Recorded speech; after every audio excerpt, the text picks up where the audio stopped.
Zapraszam do obejrzenia filmu, który otworzy Wam oczy na potencjalne pułapki związane z zakupem nieruchomości. Sprawdzenie Księgi Wieczystej to dopiero początek. Niestety nie zawsze daje ona pełny obraz tego, co kupujesz. Wyobraź sobie sytuację, w której po podpisaniu umowy nagle na Twojej działce pojawia się dożywotnik. Albo sąsiad bez skrupułów wbudował się w Twoją ziemię. Jak to możliwe? W tym filmie dowiesz się, jakie ukryte ryzyka mogą czaić się na rynku nieruchomości i jak się przed nimi skutecznie bronić. O wszystkim tym rozmawiam z profesorem, notariuszem i radcą prawnym Ryszardem Strzelczykiem. Dowiesz się, dlaczego poznanie treści Księgi Wieczystej to zbyt mało, aby bezpiecznie kupić nieruchomość. Czy notariusz dba o Twoje interesy? Jak nie zostać oszukanym, kupując nieruchomość, czy też udziały w nieruchomości? Jakie problemy mogą być związane z kupnem mieszkań? I wiele, wiele więcej. Nie daj się zaskoczyć. Zapraszam do oglądania. A jeśli interesujesz się nieruchomościami, to subskrybuj ten kanał, pisz w komentarzach swoje opinie o rynku nieruchomości i propozycje nowych tematów. Zachęcam do wspierania, bo wspierający zawsze dostają więcej. A jeśli chcesz więcej wiedzy o nieruchomościach, zajrzyj na stronę symen24.pl pełną świetnych kursów online. A teraz posłuchajcie rozmowy z Ryszardem Strzelczykiem. Na cenę nieruchomości, mieszkania, działki i domu wpływa nie tylko jej wygląd czy też stan fizyczny, ale również stan prawny. Wiele osób fałszywie uważa, że czytając Księgę Wieczystą dowiedzą się wszystkiego o tej nieruchomości. Ta Księga Wieczysta to jest wspaniały wynalazek, naprawdę wspaniały wynalazek. No, choć tak jak już tutaj powiedziałeś, ona nie jest święta i mogą się w niej znaleźć informacje nieprawdziwe. Ale teraz, dlaczego to jest wynalazek wspaniały? Bo proszę Państwa, Księga Wieczysta jest zbudowana w ten sposób, że wszystkie informacje dotyczące danej nieruchomości znajdują się w jednym miejscu. I to wcale, proszę Państwa, nie jest taka oczywistość, bo tak funkcjonują i funkcjonowały dawne i obecne księgi wieczyste. Jest to w gruncie rzeczy wynalazek polski, chociaż niektóre inne kraje też się do niego przyznają, ale w moim przekonaniu, takim patriotycznym też, ta Księga Wieczysta, którą my mamy w tej chwili, która się przyjęła zresztą w innych krajach też, to jest model polski. A dlaczego jest taki genialny? Dlatego, proszę Państwa, że w wielu krajach było tak, że informacje dotyczące nieruchomości znajdowały się w różnych miejscach, w różnych urzędach. Czyli na przykład była księga, gdzie były wymienione wszystkie nieruchomości z danego obszaru, ale z danego powiatu na przykład, ale żeby sprawdzić, czy one są obciążone, to trzeba było udać się do innego urzędu, gdzie również były wymienione nieruchomości, ale były tam wymienione ich obciążenia. A jeszcze w innym rejestrze, być może w innym miejscu, czasami w innym mieście, znajdowały się księgi, były wymienione wszystkie nieruchomości i było wypisane, kto jest właścicielem. Natomiast ten model Księgi Wieczystej, którą mamy obecnie, to jest model jedna nieruchomość, jedna Księga Wieczysta, wszystkie informacje o tej nieruchomości w tej jednej księdze. I teraz Księga Wieczysta, proszę Państwa, polska Księga Wieczysta składa się z takich 4 działów. Pierwszy dział to jest opis nieruchomości, co to za nieruchomość, jak jest powierzchnia i tak dalej, czy to jest jakiś grunt, czy to jest na przykład lokal. Drugi dział to jest, kto jest właścicielem albo użytkownikiem, czyli ten stan własności. Trzeci dział to są wszystkie obciążenia, ale za wyjątkiem hipoteki. I dział 4 to jest hipoteka, czyli to są obciążenia hipoteczne. To z tą Księgą Wieczystą związana jest rękojmie wiary publicznej. To oznacza, że ona chroni tę osobę, która nabywa nieruchomość według tej księgi, czyli według stanu, który jest w tej księdze, w zaufaniu do tej księgi. Wystarczy, że sprawdzimy, kto jest wpisany w Księdze Wieczystej i już nie interesuje nas, jak do tego doszło przez 20 poprzednich przeniesień własności, że on został wpisany. Jest wpisany. i jeżeli kupuję od osoby wpisanej, to chroni mnie rękojmia Republicznej Księgi Wieczystej i gdyby się ktoś zgłosił do mnie po nabyciu i powiedział: panie Strzelczyk, ale ja byłem prawowitym właścicielem, a ta osoba, od której pan kupił, była wpisana w Księdze Wieczystej bezpodstawnie, no to ja wtedy odpowiadam: no przykro mi bardzo, że tak się stało, ale ja to byłem w ramach rękojmi wiary publicznej Księgi Wieczystej. W związku z tym musi pan się zwrócić do tego pana, który mnie sprzedał, z roszczeniem o wypłatę tej ceny, którą on uzyskał, bo to przecież pana pieniądze są, jeśli pan jest właścicielem, ale proszę mnie się, powiem kolokwialnie, nie czepiać. Czyli ta rękojmia wiary publicznej, ona powoduje, że to nabycie jest skuteczne, mimo tego, że nabyłem nie od właściciela. Czyli to jest No taka... tak, ale tutaj cały czas mówisz bardzo istotną rzecz dla Państwa, chciałem powiedzieć, bo mówiłeś o tym, że Księga Wieczysta gwarantuje, kto jest właścicielem. Ten, kto jest wpisany w tę Księgę Wieczystą, domniemywa się, że on jest właścicielem.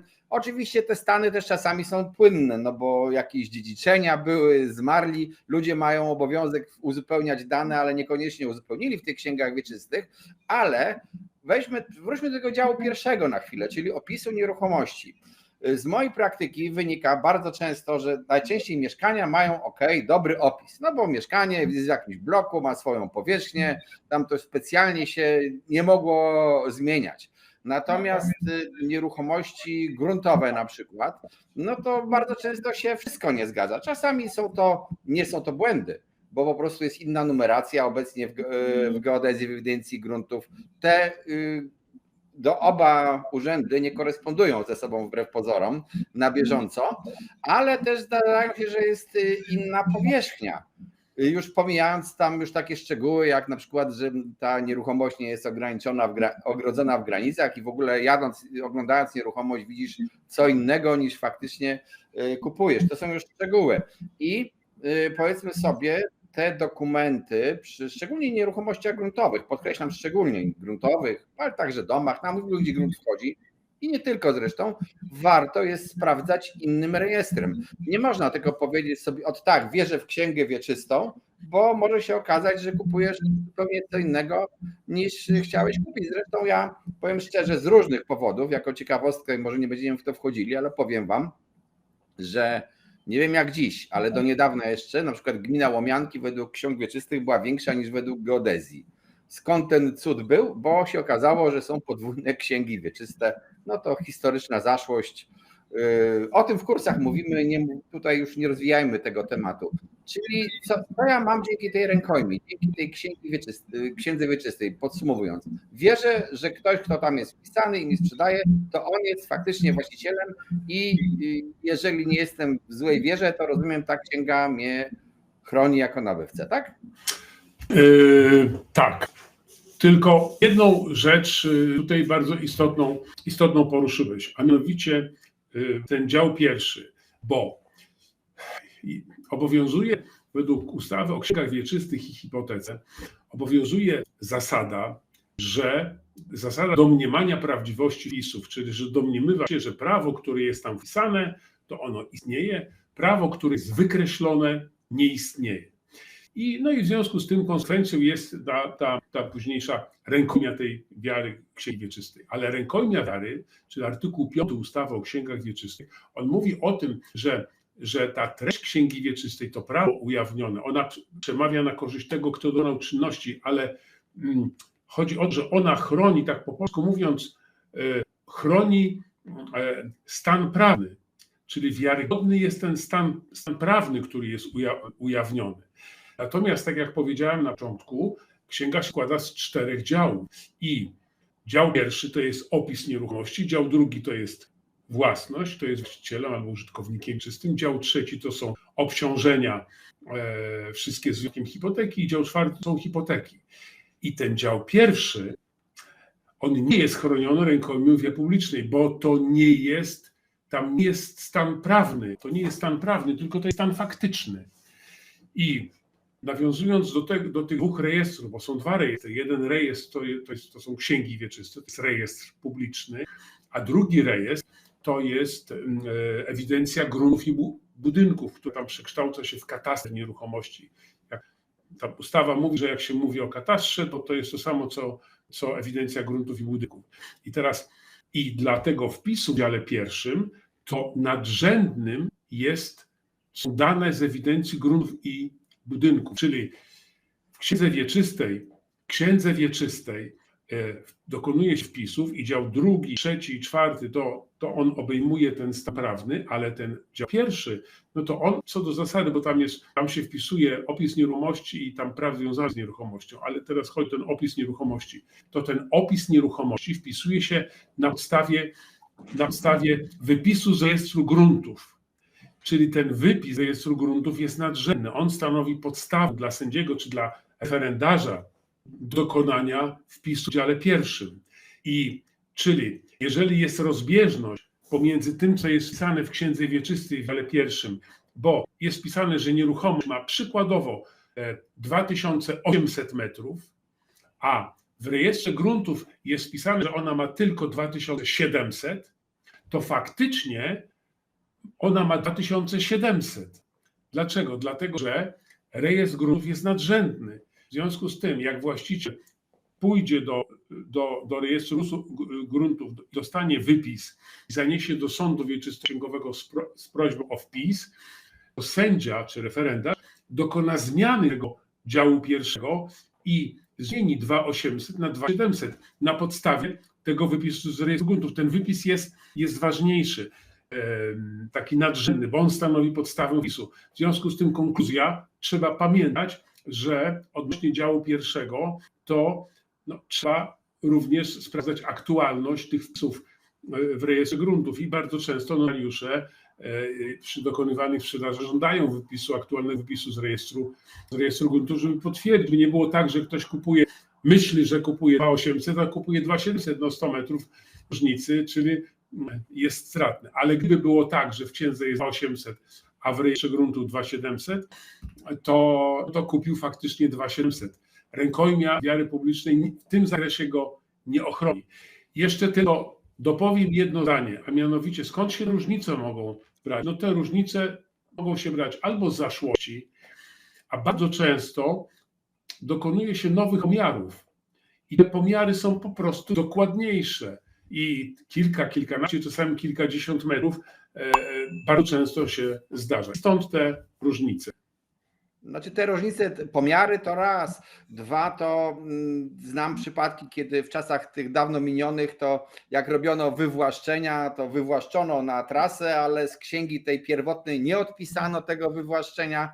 Takie pomyłki były i to były pomyłki o 1/3 powierzchni działki i to widziałem po prostu na własne oczy. Stąd właśnie ta gmina jest większa, między innymi to jest jeden z powodów, dla którego gmina Łomianki jest większa według ksiąg wieczystych niż według geodezji, co jest dziwnym osiągnięciem. Zdarzają się podwójne księgi, zdarzają się różne błędy, to trzeba pamiętać o tym i wiedzieć, że tak jest generalnie, im bliższe czasy, tym to jest wszystko lepiej prowadzone. Przy okazji też tak chciałem zaznaczyć, że jak kupujecie działkę, na niej stoi dom, a macie wpisaną w księdze wieczystą nieruchomość niezabudowana, to nie bójcie się tego tak bardzo, bo trzeba inne dokumenty zbadać, nie będziemy wchodzili w to, ale po prostu jak powiedziałem, oznaczenia i uzupełnianie działu pierwszego księgi wieczystej nie odbywa się na bieżąco. Ustaliliśmy, że ten, kto jest wpisany jako właściciel w księdze wieczystej, no to uznajemy go, rękojmia chroni, że to jest właściciel, zakładamy, że tak jest, a w tym dziale pierwszym są jeszcze właśnie te prawa związane z nieruchomością, czyli właścicielowi tej nieruchomości przysługuje prawo do korzystania z czegoś, służebność przejazdu przez jakąś inną nieruchomość i tak dalej, różne rzeczy. To też warto wiedzieć, żeby sprawdzić, co się kupuje po prostu. No ale przejdźmy do tego działu trzeciego, który już parę razy wspomniałeś. To jest taki dział, w który wpisuje się rozmaite prawa rzeczowe obciążające daną nieruchomość. I tam mamy na przykład tak, może być, różne mogą być, jakieś wynikające z ustaw, może być dożywocie, mogą być rozmaite służebności i wydaje nam się, że tego nie ma, a tu się okazuje służebność na przykład przesyłu, nie tylko zresztą dożywotnik, nie wpisany w księgę, a gdzieś tam jakoś może obciążać naszą nieruchomość. Jak to jest właśnie z tymi wyłączeniami wiary publicznej ksiąg wieczystych? Można to jakoś inaczej sprawdzać?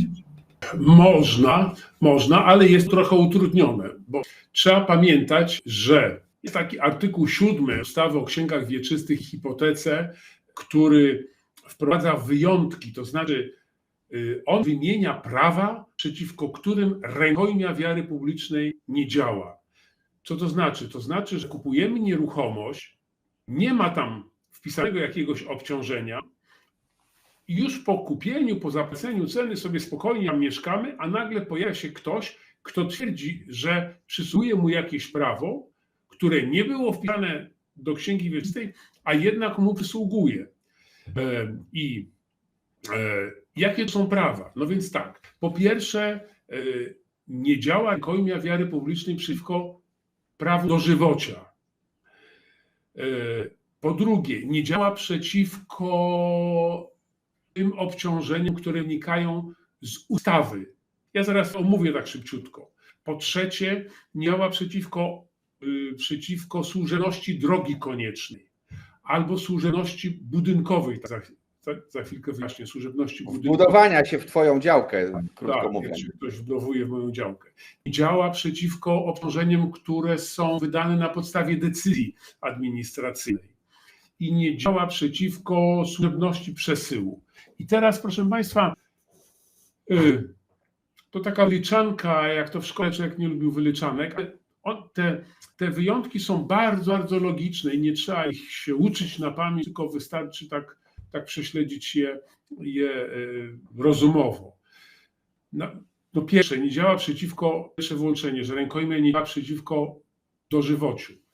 Co to jest to dożywocie, trzeba powiedzieć? No dożywocie to jest umowa, na podstawie której ktoś przenosi własność nieruchomości na drugą osobę w zamian za to, że druga osoba zobowiązuje się do tego dożywotniego, tego właściciela przenoszącego dożywotniego utrzymania. Najczęściej to jest w rodzinie, prawda, babcia przenosi na wnucza, ale mówi: słuchaj, Wysiu, ja przenoszę na ciebie własność tego domu, ale ty musisz się mną dożywotnio opiekować, czyli musisz mi zapewnić no właśnie to dożywocie. I teraz i to dożywocie obciąża tę nieruchomość. I ono obciąża tę nieruchomość nawet wówczas, gdy nie jest w księgi wieczystej wpisane. Czyli babcia jeszcze raz przenosi dom na wnucza, wnuczek się zobowiązuje, że będzie ją dożywotnio utrzymywał. Oczywiście powinno się to zdrowy rozsądek podpowiada, żeby wpisać to do księgi wieczystej obciążenie tym żywociem, ale nie ma obowiązku. Jeżeli ono nie zostanie wpisane, to dożywocie obciąża tę nieruchomość. I teraz uwaga, jeżeli wnuczek sprzeda tę nieruchomość komuś tam, pani Malinowskiej na przykład, no to pani Malinowska, prawda, zadowolona, przeszczęśliwa, ale nagle otwierają się drzwi i wchodzi babcia. I ta babcia mówi, że jej przysługuje dożywocie i w związku z tym teraz pani Malinowska, ta nowa właścicielka, która kupiła od wnuczka, ona ma obowiązek utrzymywania tej babci. Czyli ta nieruchomość, można tak humorystycznie trochę powiedzieć, ona jest obciążona tą babcią, prawda, utrzymaniem tej babci. Dodam, że pani Malinowska może sprzedać nieświadoma tego dożywociu, bo nie spotkała babci pani Nowak, a pani Nowak potem sprzedaje pani Kowalskiej i nagle się okazuje, że za którymś razem babcia się objawia. Każda osoba, która będzie tę nieruchomość, mimo tego, że do obciążenia, że tej babci nie ma w księdze wieczystej, to każda osoba, która tę nieruchomość nabędzie, ma obowiązek utrzymywać tę babcię. Prawda? Mimo tego, że nie ma, czyli nie jest, na tym polega to wyłączenie. Nabywca nieruchomości, mimo tego, że obciążenie nie jest wpisane, no to nabywa tę nieruchomość obciążoną tym dożywociem. Pytałeś, jak to sprawdzić, jak temu zapobiec. No to notariusz powinien przy sporządzaniu tej umowy powinien zauważyć, bo co prawda może nie być tego w księdze wieczystej wpisanego jako obciążenie, ale w dziale trzecim, ale w dziale drugim będzie wpisane, że wnuczek nabył, czyli właścicielem jest wnuczek, który nabył na podstawie umowy dożywocia. Czyli jak jest umowa dożywocia, widzę umowę dożywocia jako podstawę nabycia, to już czerwona lampka mi się zapala. Muszę sprawdzić, zajrzeć do tej umowy dożywocia, no i przede wszystkim sprawdzić, czy ta osoba, ten dożywotnik tak zwany, czy ona żyje, bo jak nie żyje, to ono gasa z mocy prawa, ale no, trzeba to ustalić, czy ta nieruchomość jest nadal obciążona tym dożywociem. Także trzeba po prostu to sprawdzać. Przy okazji powiem, że notariusz może to sprawdzić. Osoba, która nabywa, no też może sprawdzić, bo ma interes prawny, ale pamiętajcie Państwo, że księgi wieczyste są jawne, każdy może zajrzeć do księgi wieczystej, ale księga wieczysta to są 4 działy, tylko karteczka, gdzie są te 4 działy, które wymieniłem. Prawda? Jak chcę sprawdzić, czy Kowalski jest właścicielem, to sprawdzę. Ale jak chciałbym sprawdzić, za ile kupił, to już nie sprawdzę, bo cena jest w akcie notarialnym i ta cena nie jest wymieniona w księdze wieczystej, tylko przy księdze wieczystej jest teczka, ona się nazywa akta księgi wieczystej, tam jest to są włożone wszystkie dokumenty, które stanowiły podstawę wpisu. I między innymi no, będzie ten akt notarialny, ale księgi wieczyste są jawne, a te akta ksiąg wieczystych, one mają ograniczoną jawność, czyli jawne są dla podmiotów wymienionych w ustawie, no plus tych, którzy mają interes prawny w tym, żeby je przejrzeć. W każdym bądź razie, jeszcze kończąc dożywocie, trzeba po prostu sprawdzić wtedy tę umowę i czy ten dożywotnik żyje. Dodam tylko jeszcze raz, że mówiłeś o sprawdzeniu, jak ktoś nabył, ale to również obowiązuje kilka nabyć wstecz i jeżeli sprawdzasz tylko ostatnią podstawę nabycia, to możesz się pomylić, drogi nabywco. Warto tutaj być bardzo dociekliwym. No to jest słuszna uwaga, bo jeżeli jest drugie czy trzecie nabycie już po ustanowieniu dożywocia, to ta umowa może się nazywać, prawda, umowa sprzedaży, i w tej umowie sprzedaży nie będzie nic o dożywociu, bo ten, kto kupował, też nie wiedział. Bo babcia może się ujawnić w trzecim nabyciu. To tyle, jeśli chodzi o dożywocie. Teraz drugim prawem, przeciwko którym nie działa rękojmia wiary publicznej, no to jest służebność ustanowiona na podstawie decyzji.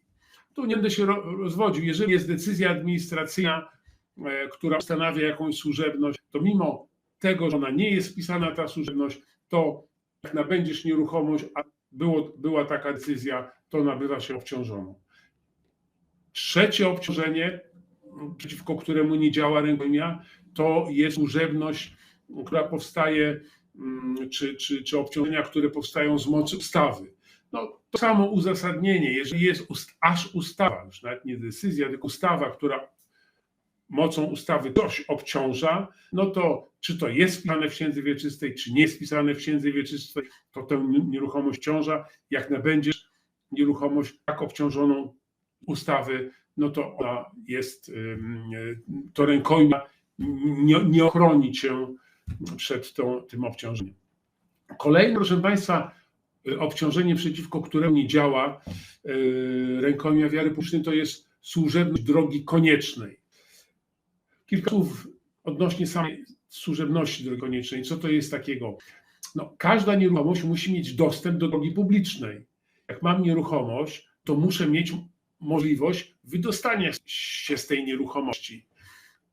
Jeżeli moja nieruchomość jest tak położona, że z jednej strony jest jezioro, z drugiej strony jest las, z trzeciej strony jest, nie wiem, jakieś pola czy bagna, z czwartej strony sąsiad i dopiero za działką sąsiada jest droga, no to ja, żebym się wydostał z tej mojej nieruchomości, no to muszę przejść przez działkę sąsiada, prawda? Czyli muszę mieć możliwość przejścia przez działkę sąsiada. I teraz sąsiad może być życzliwy i mi pozwolić, a może być nieżyczliwy, bo mnie nie lubi i mi nie pozwoli. No wtedy przysługuje mi roszczenie o ustanowienie na drodze sądowej służebności przejścia i przejazdu. To jest tak zwana służebność drogi koniecznej, bo ta droga jest konieczna dla mnie. Bo w przeciwnym razie musiałbym helikopterem z tej nieruchomości wyruwać. Ona jest konieczna. I teraz ta służebność drogi koniecznej, ona oczywiście powinna być wpisana w księdze, w 2 księgach wieczystych tak naprawdę, bo powinna być wpisana w mojej księdze wieczystej w dziale 1 jako prawo, które mnie przysługuje. Dział 1, przypominam, to jest opis nieruchomości, praw związanych z tą nieruchomością. powinna być w dziale pierwszym, że ja mam prawo, każdoczesny właściciel tej nieruchomości mojej ma prawo przechodzić przez tamtą, ale tam też powinna być wpisana, tylko że w dziale trzecim, tam gdzie są obciążenia, prawda, że właściciel tej nieruchomości, tej mojej, ma prawo chodzić, no i tam się opisuje na przykład pasem o szerokości 3 metrów wzdłuż tam wschodniej granicy do ulicy Malczewskiego na przykład. I teraz tak, przeciwko służebności, jeżeli ona nawet nie jest wpisana, ta służebność drogi koniecznej i ktoś nabędzie ode mnie taką nieruchomość, to nawet jak ona nie jest wpisana ani w mojej księdze, ani w tej drugiej, to ten nabywca ma prawo przez tę sąsiednią nieruchomość przechodzić. Czyli rękojmia wiary publicznej nie ochroni. Jeżeli ten sąsiad mój, który ma nieruchomość obciążoną na moją rzecz, bo ja mam prawo łazić po tej jego nieruchomości do tej ulicy Malczewskiego. Jemu to na rękę, on to musi znosić, po łacinie pati, musi znosić to, że ja przechodzę. Jak to jest nawet nie wpisane do księgi wieczystej i on tę swoją nieruchomość komuś sprzeda, to mimo tego, że ten ktoś, kto kupi od niego tę nieruchomość, nie wiedział o tym, bo nie było w księdze wpisane, ja i tak mam prawo przez tę nieruchomość przechodzić. Czyli ta nieruchomość, ta rękojmia wiary publicznej księgi wieczystej nie ochroni tego nabywcę. No i proszę Państwa, kolejna, może ostatnią, którą wymienię, to jest służebność przesyłu. Ta służebność, logika wskazuje, trzeba by ją było ujawnić w księdze wieczystej, wpisać ją na rzecz tego przedsiębiorca, ale jeżeli nie zostanie to zrobione i ja tą moją nieruchomość sprzedam, na przykład ty, Tomku, kupisz ode mnie tę nieruchomość, to chociaż nie będziesz o tym wiedział, bo w księdze wieczystej nie ma wpisu, to i tak to przedsiębiorstwo, ta gazownia będzie miała prawo wchodzić na tę nieruchomość i eksploatować, tam konserwować tę rurę. Czyli przeciwko tej służebności ta rękojmia nie działa. Ja tutaj pragnę dodać ważniejszą rzecz, bo te służebności przesyłu, jeżeli to jest dla mnie, to jeszcze okej, ale służebności przesyłu, dlaczego w ogóle wprowadzono to prawo? Dlatego, że jak uchwalono służebności przesyłu, w ogóle pomysł, pojęcie służebności przesyłu, to już były lata w nowym ustroju. W starym ustroju wyobraźcie sobie, że te firmy właśnie, czy energetyczne, czy gazownie, robociągi i tak dalej, one niekoniecznie bardzo ortodoksyjnie trzymały się prawa własności i po prostu robiły projekt, linia szła, bo szła, gdzieś tam przeszła. Bardzo często przeszła ona pod ziemią albo na powietrzu, po prostu na skuśkę, przez czyjąś nieruchomość, bez wywłaszczenia kogoś i nawet bez zapłacenia mu jakiegokolwiek odszkodowania. Niektórzy nawet nie wiedzą, że bo już to było za czasów dziadków, to nawet nie wiedzą, że mają coś wkopane pod ziemią swojej nieruchomości. Uwierzcie mi, że tak jest. I w dodatku trzeba pamiętać też, że ta służebność przesyłu to jest służebność odpłatna. To nie jest za darmo. Spory o tą służebność przesyłu są liczne. Sądy rozstrzygały, bo to jest też problematyczne. Cała problematyka prawna tych służebności przesyłu, nie będziemy teraz tego rozważać, ale trzeba po prostu pamiętać, że te służebności przesyłu dla takich dużych magistral nawet, czy to właśnie gazociągów, energetyki i tak dalej, one po prostu istnieją. I tak w zasadzie, jeżeli chcecie wiedzieć, czy jesteście wolni od tego, czy nie, no to sprawdzajcie dokładnie mapę okolicy, na której będzie naniesiona infrastruktura i miejcie nadzieję, że te mapy są dokładne, bo w większości przypadków są dokładne. Dodam, że dziś tak naprawdę te przedsiębiorstwa wszystkie bardzo dbają o to, żeby nawet jeżeli muszą przez czyjąś działkę przejść na kilkudziesięciu centymetrach, to żeby te wszystkie zgody uzyskać i po prostu nawet nie podłączą ci działki, jeżeli musisz u kogoś, że musi przyjść prąd, czy gazociąg przejść przez teren innej działki, to ci po prostu nie podłączą, dopóki tamten właściciel się nie zgodzi. I jeszcze wracając do tej drogi koniecznej, to też powiem wam przykrą rzecz. Ja znam z doświadczenia 17-letni proces o drogę konieczną, który się wydaje prosty, a jak się okazuje, 17 lat potrzebowały sądy, żeby wydać wyrok. I przy tej służebności koniecznej jeszcze jest, Ryszardzie, to ktoś się wbudował w twoją działkę i ty tę działkę sprzedajesz, to przekroczenie granicy jest ważne również wobec nabywcy. I nie jest tak w Polsce, że nabywca przychodzi i mówi: a tu wszystko, co na mojej ziemi, to jest moje. To jest... Zasada superficies socedit. To jest zasada, która mówi, że wszystko to, co jest na gruncie, podąża za tym gruntem. Czyli właściciel gruntu jest właścicielem wszystkiego tego, co na tym gruncie się znajduje. To były w łacinie superficies. Superficies to są te wszystkie naniesienia na gruntu. Solo to ziemia, a cedit to podąża, czyli superficies, czy te naniesienia za ziemią podążają, czyli właściciel gruntu jest właścicielem tego, co na tym gruncie się znajduje. I w związku z tym, jak na przykład ktoś by się na moją nieruchomość zakradł w nocy i wybudował budyneczek, to ja jestem właścicielem tego budynku, chociaż jego cegła, jego cement, jego praca, a właścicielem jestem ja, no bo to, co na gruncie, należy do właściciela gruntu. I między innymi, tak nawiążę do tego, co wcześniej powiedziałeś, słuszną uwagę, tam zgłosiłeś, że nie trzeba się tak strasznie przejmować tym, że w księdze wieczystej jest nieruchomość niezabudowana, ona faktycznie jest zabudowana. Jak kupuję ten grunt, no to kupuję ze wszystkim, co na nim jest. Jak tam drzewo rośnie, dąb wielki rośnie, to ja również kupuję z tym dębem, nawet jak on nie jest przecież w tej księdze wieczystej opisany. I jeśli chodzi o służebność budynkową, to służebność budynkowa to jest służebność, która łamie tę zasadę superficies solo cedit. Dlaczego? Dlatego, że jestem właścicielem gruntu, a tutaj nagle ni stąd ni zowąd sąsiad wbudował mi się, czyli wybudował budynek, który ma 100 metrów kwadratowych, ale 10 metrów jest na moim gruncie. No, coś nie wyszło, prawda? Tam coś w planach, może majster był wczorajszy, w każdym bądź razie budynek jest na moim gruncie.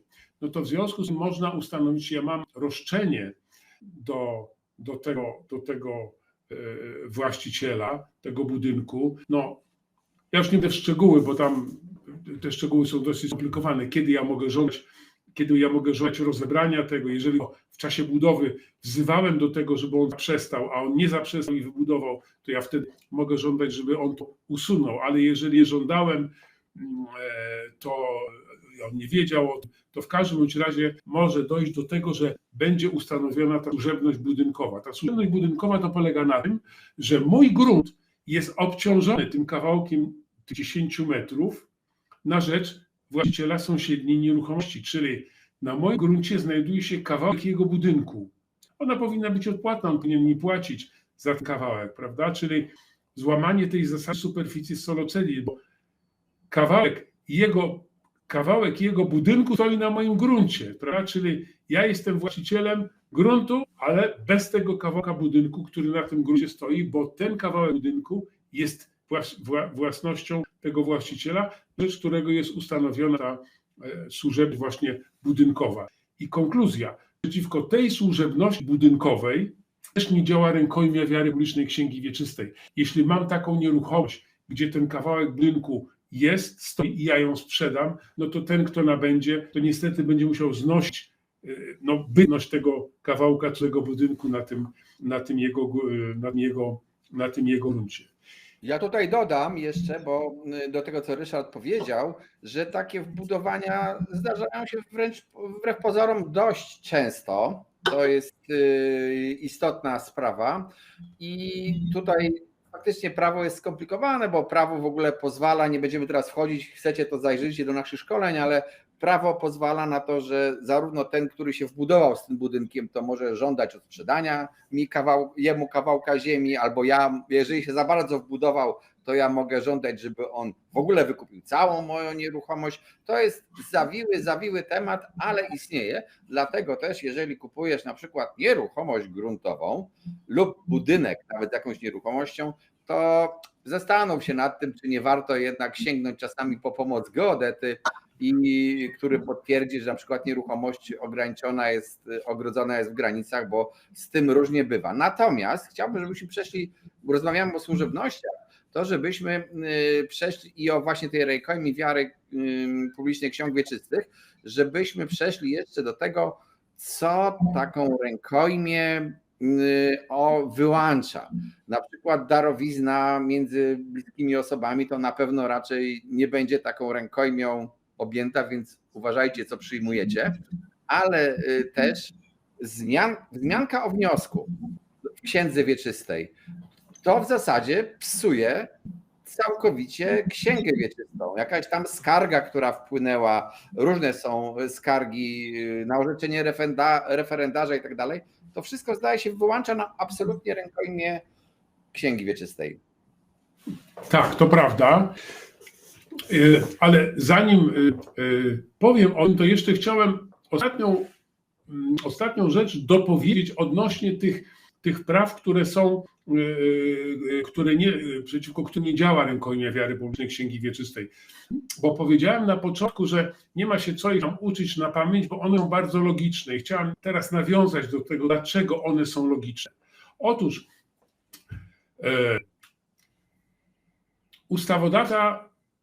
rozumowanie ustawodawcy jest następujące. Księgi wieczyste prowadzą sądy. Wpis do księgi wieczystej jest orzeczeniem sądu. Czyli na litość boską, jeśli ktoś kupuje w zaufaniu do sądu, prawda, czyli sąd to wpisał, to się uprawomocniło, bo wpis do księgi wieczystej jest orzeczeniem sądu, to jak na miłość boską w zaufaniu do tego sądu polskiego to kupuje, to nie może ponosić negatywnych konsekwencji, jeżeli ten wpis nie odzwierciedla prawdy. I taka jest ta podstawowa przyczyna, to ratio legis, dla którego ta rękojmia wiary publicznej została wprowadzona i dla którego chroni tego nabywcę w dobrej wierze. Ale czasami tak się zdarza, że przestrzeganie tej rękojmi, ta ochrona kogoś by tak bardzo pokrzywdziła, że trzeba odstąpić od tej ochrony. I na przykład tak jest w przypadku dożywocia. Bo pamiętacie Państwo ten przykład z babcią, prawda? Jeżeli ten, kto kupił tam, chyba pani Malinowska, przykład dałem, piła od wnuczka. I teraz, jeżeli ta pani Malinowska na skutek tego, że nie była ta babcia wpisana, to chroniłaby ją rękojmia, to ta babcia by umarła z głodu. Nie miałaby czego żyć. Prawda? Bo ta rękojmia wiary publicznej przecięłaby jej jedyne źródło utrzymania. W związku z tym ustawodawca mówi tak, dobrze, jak mamy chronić tego nabywcę, panią Malinowską, która kupiła tego wnuczka, ale tę babcię, która umrze z głodu, to chronimy babcię. I przeciwko temu dożywociu rękojmia nie działa. A ta sama przyczyna jest dla służebności przesyłu, bo podobna. Tak jest, ta sama. Po prostu było tyle nieruchomości obciążonych i nikt by ich nie wpisał, tych służebności przesyłu w jeden dzień. Ta sama przyczyna, proszę Państwa, jest dla służebności na przykład na drogi koniecznej, prawda? Jeżeli była ustanowiona droga konieczna przez działkę sąsiada, ten sąsiad sprzedał, to jakby ten, kto kupił od tego sąsiada, był chroniony tą rękojmią, to ja bym z głodu umarł na tej mojej nieruchomości, bym nie wydostał się z niej, on by mi zagrodził, nie wypuścił mnie. W związku z tym przeciwko służebności drogi koniecznej nie działa. To samo, co przed chwilą powiedziałem, przeciwko służebności przesyłu. Jeżeli kupiłeś ode mnie nieruchomość i jest przeciek tego gazu, przyjeżdża gazownia, chcą zreperować, ty mówisz nie, sorki, ja nie wpuszczę, bo nie byliście wpisani, to przeciwko temu nie działa. W związku z tym to są bardzo logiczne wyjątki tych praw, które nie są chronione, przeciwko którym rękojmia wiary publicznej nie działa. Te zdarzenia, które wyłączają rękojmię wiary publicznej księgi wieczystej, przede wszystkim wyłączają wzmianka o wniosku. Co takiego jest ta wzmianka? Jak ktoś składa wniosek do księgi wieczystej, kupiłem nieruchomość i w związku z tym składam wniosek o wpisanie mnie jako właściciela. I to oczywiście przy okazji aktu notarialnego upoważnia notariusza, żeby notariusz przesłał do sądu wieczysto-księgowego wniosek o wpisanie nie jako właściciela, a wykreślenie tego poprzedniego właściciela. No to w tym momencie pojawia się w księdze wieczystej wzmianka. To będzie wzmianka do działu drugiego, tam gdzie się wpisuje własność. Jeśli, proszę Państwa, obciążam moją nieruchomość hipoteką, bo wziąłem kredyt z banku, ustanowiłem hipotekę, no hipoteka, tam wpis jest konstytutywny, czyli ona powstaje z chwilą wpisu do księgi wieczystej, więc składam wniosek o dokonanie wpisu w księdze wieczystej. Sąd rozpozna ten wniosek za pół roku, ale wzmianka pojawi się już dziś. Jak ten wniosek wpłynie, to ta wzmianka się od razu pojawia. I ta wzmianka o wniosku, ona wyłącza rękojmię wiary publicznej księgi wieczystej. Dlaczego?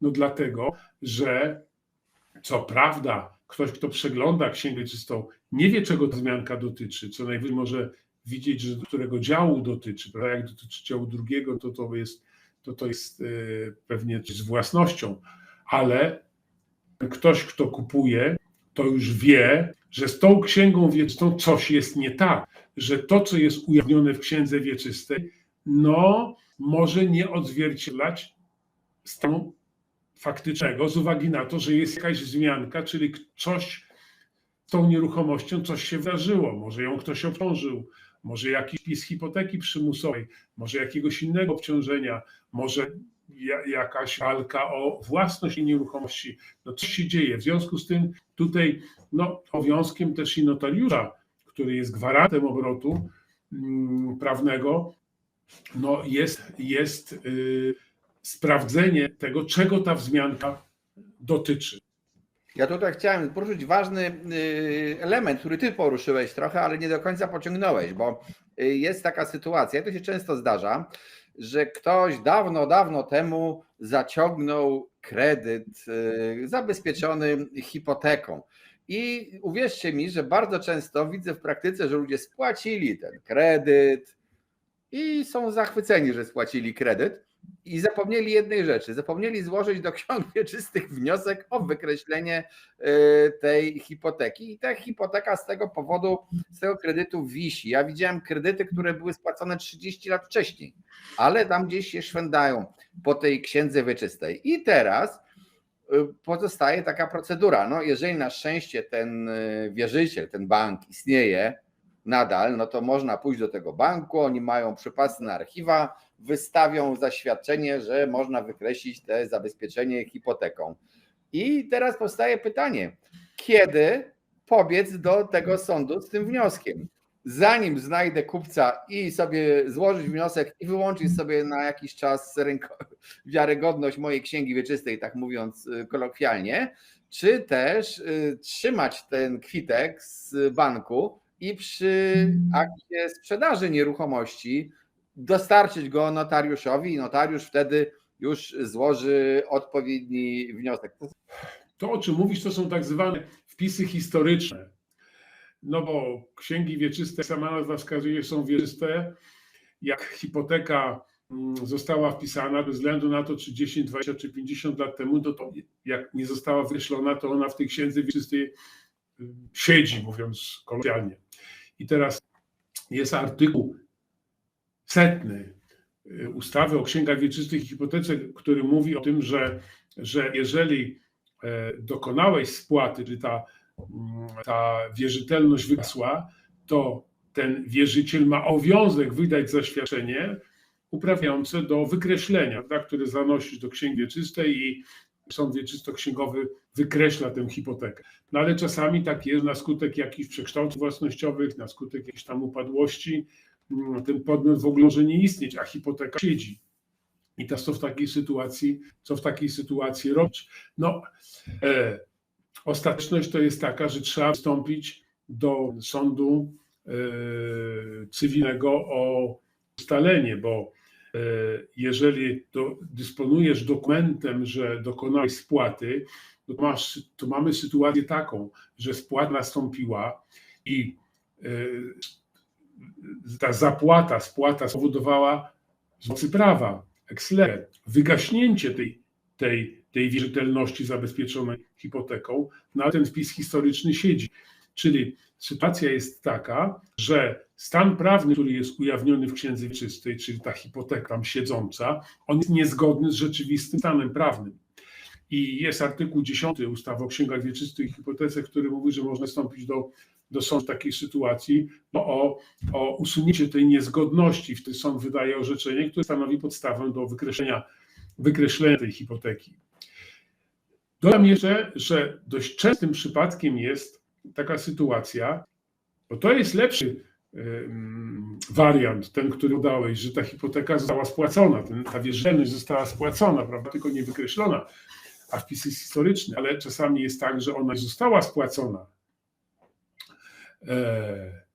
tylko ona jest rzeczywiście, może być czasami to są niewielkie kwoty, jakieś tam 300 zł, czy 400, czy 500 zł figuruje wpis hipoteki, ale nabywca się boi, nie chce kupować nieruchomości obciążonej, płaci cenę całą, chce mieć czystą nieruchomość.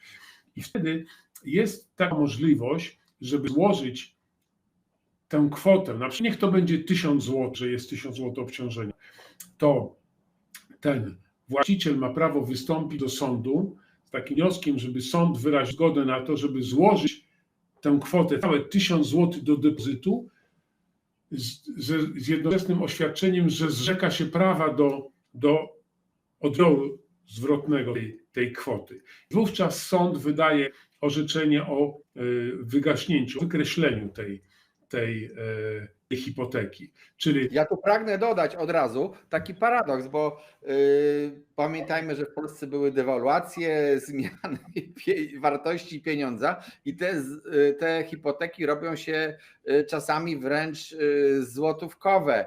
I miałem taką transakcję, gdzie była hipoteka brana na kredyt, który wynosił bodajże 70 000 złotych. Ci ludzie spłacili ten kredyt, wzięli, i teraz podjęli rozważanie, czy pójść do banku i wziąć zaświadczenie, zapłacić za nie chyba 400 złotych, czy też 70 złotych do depozytu sądowego, 7 złotych, przepraszam, bo tyle to jest po dewaluacji. To takie paradoksy też bywają, ale pytanie brzmi właśnie, masz to zaświadczenie z banku, że spłaciłeś hipotekę, bo uzyskałeś to zaświadczenie i wybór taki, możesz je zanieść natychmiast i twoja księga będzie wzmianka przede wszystkim, czyli będzie wyłączona z rękojmi, czy też poczekać lepiej z tym papierem i przy akcie sprzedaży nieruchomości dostarczyć to notariuszowi i niech notariusz przy tej transakcji złoży też odpowiedni wniosek o wykreślenie tej hipoteki. Co jest lepsze, praktyczniejsze twoim zdaniem? Praktyczniejsze jest zrobienie tego przy okazji aktu notarialnego, bo ten wpis do księgi wieczystej długo trwa, w związku z tym ta wzmianka będzie długo wisiała w księdze wieczystej. Czyli jeżeli jest sytuacja taka, że nie zamierzasz sprzedawać w najbliższym czasie nieruchomości, to rzeczywiście warto wziąć to zaświadczenie i złożyć wniosek o wykreślenie i złożyć sądowi to zaświadczenie i on tam za parę miesięcy to wykreśli. Ale jeżeli jest sytuacja taka, że w najbliższych 2, 3, 4 miesiącach sprzedajesz tę nieruchomość, to chyba lepiej jest wtedy zawieźć to do notariusza i notariusz w akcie notarialnym, opisując tę nieruchomość, napisze, że w dziale 4 Księgi Wieczystej wpisana jest hipoteka taka i taka, przy czym hipoteka ta wygasła na skutek spłacenia wierzytelności, którą zabezpieczała, na potwierdzenie czego sprzedający załącza do aktu.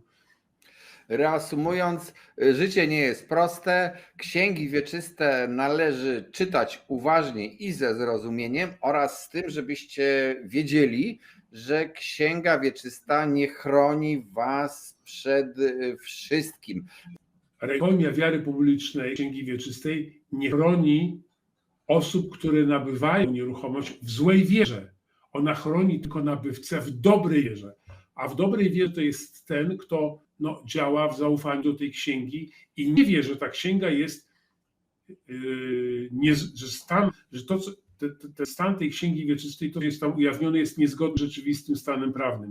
Jeżeli nabywca wie, o tym,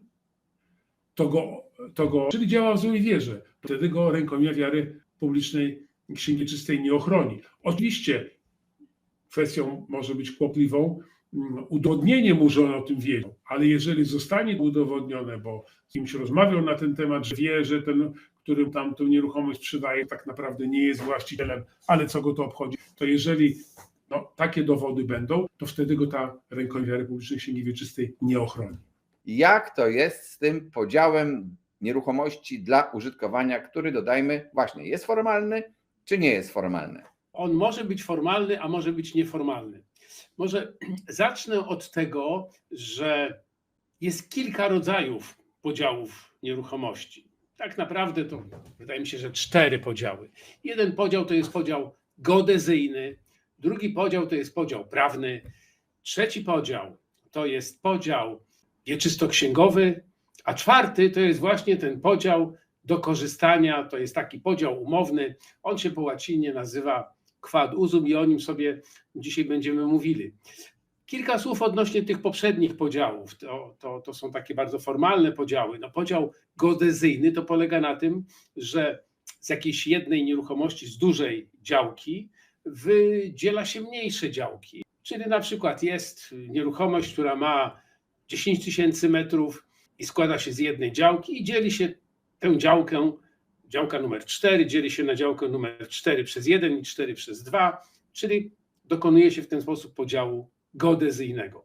Drugim podziałem jest podział prawny. Podział prawny polega na tym, że z części nieruchomości wydziela się kawałek i ten kawałek przenosi się na inny podmiot, czyli następuje przeniesienie własności części nieruchomości. To jest podział prawny, inaczej zwany podziałem cywilnym.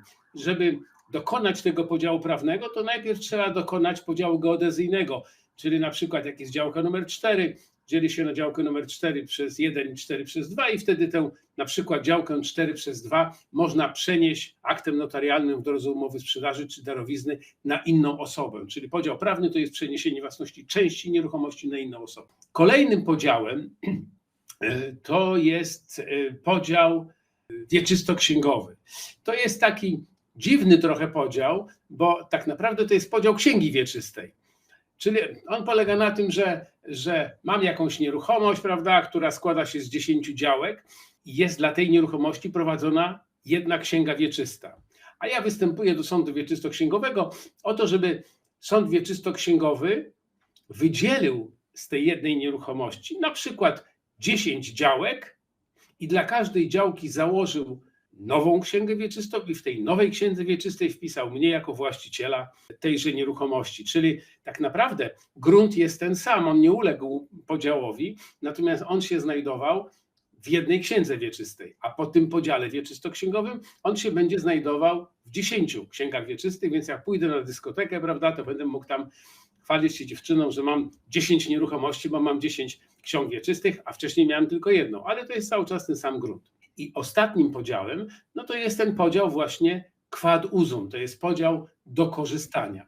I odnośnie do podziału quad usum, do podziału do korzystania, to wyobraźmy sobie taką sytuację, gdzie mamy budynek, w budynku znajduje się kilka mieszkań, każdy właściciel mieszkania ma swoje, jest właścicielem mieszkania, ale są jakieś części wspólne, z których oni teoretycznie wspólnie powinni korzystać, czyli na przykład jakieś piwnice, jakieś komórki, miejsca postojowe, jeżeli przed domem jest ogródek, to powinni korzystać wspólnie z tego ogródka, ale to korzystanie byłoby utrudnione, bo jeżeli wszyscy będą korzystali z jednej piwnicy, to tak ma niewielki sens. W związku z tym współwłaściciele dokonują właśnie takiego podziału quad usum, czyli podziału do korzystania, czyli umawiają się wspólnie odnośnie do tego, że właściciel lokalu numer 1 będzie korzystał na przykład z piwnicy numer 1, właściciel lokalu numer 2 będzie korzystał z piwnicy numer 2, właściciel lokalu numer 3 z piwnicy numer 3 i tak dalej. Ktoś tam będzie korzystał z lewej części ogródka, ktoś tam będzie korzystał z prawej części ogródka. I ten podział, ta umowa, ona nie dzieli tej nieruchomości na mniejsze nieruchomości. Tu nie ma podziału prawnego, tylko to jest właśnie podział co do sposobu korzystania. I teraz nasuwa się pytanie, czy ten podział jest wiążący? I odpowiedź jest taka, między nami, czyli między tymi współwłaścicielami, którzy się umówili, że tak będą korzystali z tej nieruchomości wspólnej, to on jest wiążący. Ale nasuwa się pytanie, czy on jest wiążący w stosunku do następców tych osób. Czyli jeżeli ja jestem właścicielem mieszkania i korzystam z nieruchomości wspólnej w ten sposób, że korzystam z miejsca postojowego numer 1, gdzieś położonego w piwnicy czy w podziemiach tego budynku, i ja sprzedam tobie, Tomku, ten swój udział, czyli sprzedam mieszkanie i udział w tej nieruchomości, to pytanie jest takie, czy ty musisz się stosować do tego sposobu, czy nie musisz, czy ty jak kupisz ode mnie mieszkanie i udział w nieruchomości wspólnej, to możesz sobie na miejscu numer 2, miejscu numer 3 i 4 parkować. Tak? Jeszcze zadam pytanie, zgłaszam się do pytania, bo chciałem trochę też utrudnić. W praktyce to bardzo często wygląda tak, że jeżeli dla uproszczenia, wyobraźcie sobie, że budynek składa się, tam są 2 mieszkania w tym budynku, dwie osobne nieruchomości lokalowe i one są równe sobie w powierzchni, te 2 nieruchomości lokalowe, a ta działka i te pozostałe części budynku, czyli ten strych, ta piwnica, powinny być, przysługują we współudziałach proporcjonalnych do powierzchni, teoretycznie na razie mówię i zgodnie z prawem, po 50%. Oni mają taki sam udział jak w tej powierzchni użytkowej, która jest równa, jak powiedziałem, dla uproszczenia. Ale teraz przecież ci ludzie mogą się umówić w ten sposób, że ci użytkownicy tego budynku, czasami to byli dziadkowie obecnych użytkowników, w ten sposób, że ktoś będzie korzystał na przykład z 80% piwnicy, ale w ogóle nie będzie korzystał ze strychu, bo ten strych sobie połączy z mieszkaniem ten, kto mieszka na górze, a ten, kto mieszka na dole, to sobie zrobi zejście z mieszkania i tam zrobi jakieś piekiełko. Poza tym uznają, że na przykład ten, co mieszka na parterze, no to ma większy dostęp do ogródka, no bo on ma po prostu wyjście z tego mieszkania, może zrobić sobie na taras i wyjście do ogródka.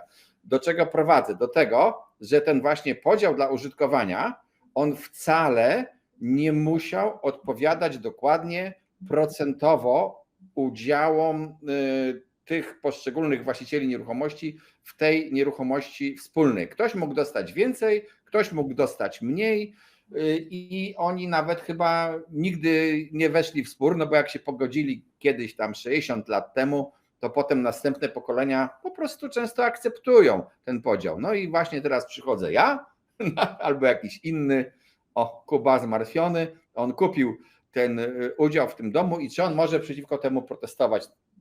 To chciałem tylko dodać, żebyś uzupełnił swoją odpowiedź. To jest dobre pytanie. To jest dobre pytanie. A to prawnik jak mówi, że to jest dobre pytanie, to znaczy, że nie wie jak odpowiedzieć. Akurat częściej wiem jak odpowiedzieć, a mianowicie tak, ten nowy nabywca, ten nabywca tego udziału musi stosować się do tego podziału co do sposobu korzystania, jeżeli o nim wiedział lub z łatwością mógł się dowiedzieć. Tak brzmi artykuł 221 Kodeksu Cywilnego, który mówi, że podział do korzystania, on jest wiążący dla następców, no bo teoretycznie jak kupiłeś ode mnie nieruchomość, to mógłbyś powiedzieć, no dobrze, jesteś współwłaścicielem i dlaczego masz się stosować do jakiejś umowy, którą ja zawarłem ze swoimi tutaj sąsiadami, współwłaścicielami. Przecież ta umowa to jest inter partes, czyli tylko pomiędzy nami. Więc dlaczego ona ma ciebie wiązać, prawda? I ty się do niej nie będziesz stosował. I teraz czy musisz, czy nie. I przepis mówi, że musisz się stosować, jeżeli o niej wiedziałeś lub z łatwością mogłeś się dowiedzieć. No i teraz konia z rzędem temu, kto jest w stanie przewidzieć, czy ty wiedziałeś, ewentualnie co gorsza, czy mogłeś się z łatwością o tym dowiedzieć. Dlatego moja sugestia jest taka, żeby taki podział co do sposobu korzystania ujawniać w księdze wieczystej.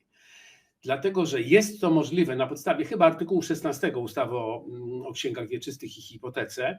Możliwe jest ujawnienie tego. To się wpisuje do działu 3, bo to jest sposób obciążenia tej nieruchomości wspólnej, do działu trzeciego tej nieruchomości wspólnej, wpisuje się sposób korzystania, czyli że ta nieruchomość wspólna obejmuje na przykład ogródek i z tego ogródka strony korzystają w ten sposób, że właściciel tego udziału korzysta z tej części ogródka, a ktoś inny z innej części ogródka.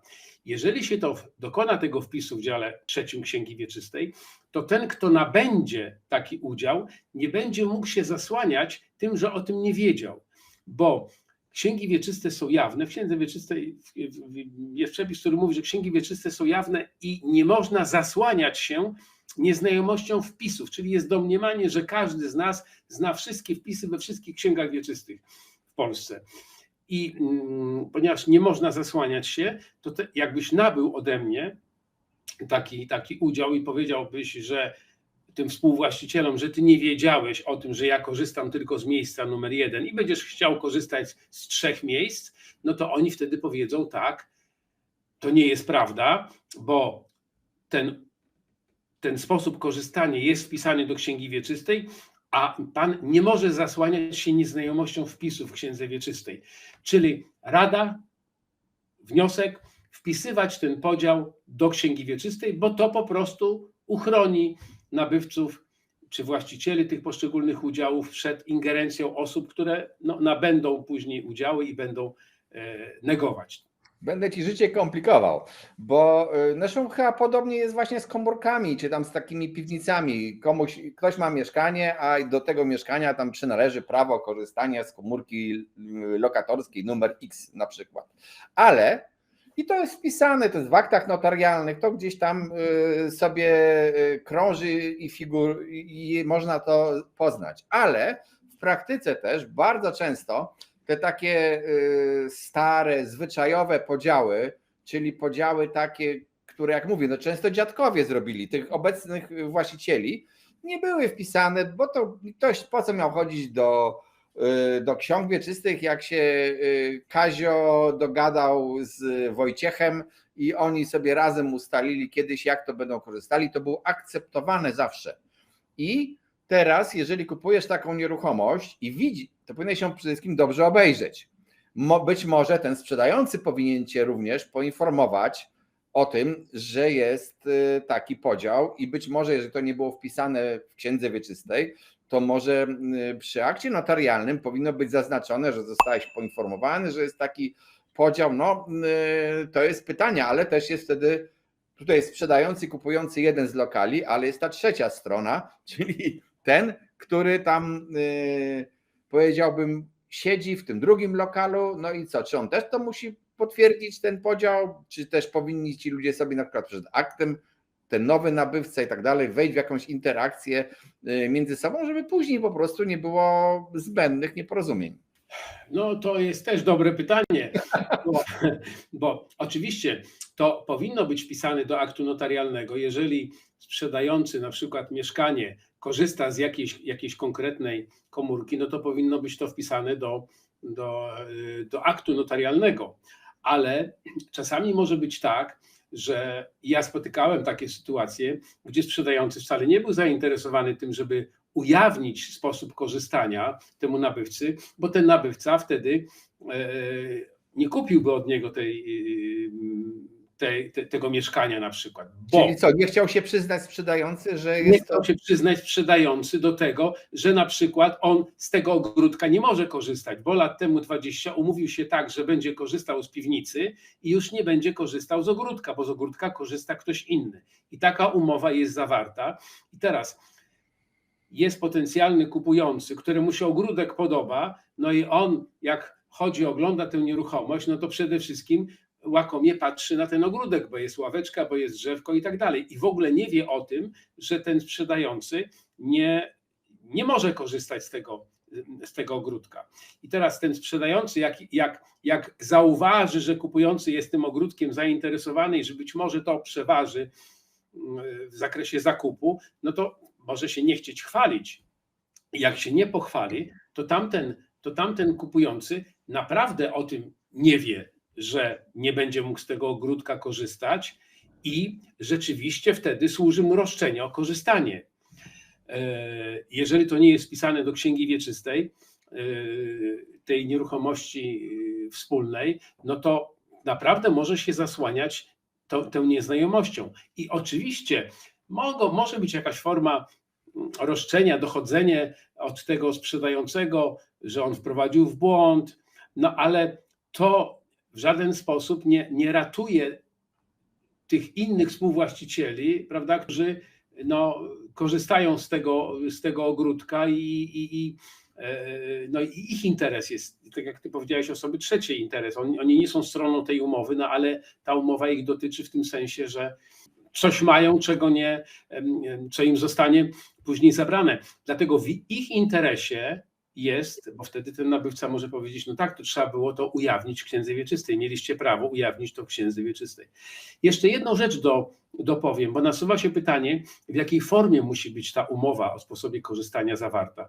I tu Sąd Najwyższy się wypowiadał wielokrotnie i o dziwo, najczęściej robi się to w formie aktu notarialnego, bo się później ujawnia w księdze wieczystej. Zresztą ten sposób korzystania co do miejsc postojowych, co do piwnic, komórek, on najczęściej jest dokonywany, ta umowa jest najczęściej zawierana przy okazji czynności rozporządzających, przy okazji ustanawiania odrębnej własności lokali przez dewelopera i tak dalej. Więc najczęściej jest to w formie aktu notarialnego, ale nie jest to wymóg taki bezwzględny, bo Sąd Najwyższy wielokrotnie przesądzał, że umowa o sposobie korzystania może być zawarta w dowolnej formie.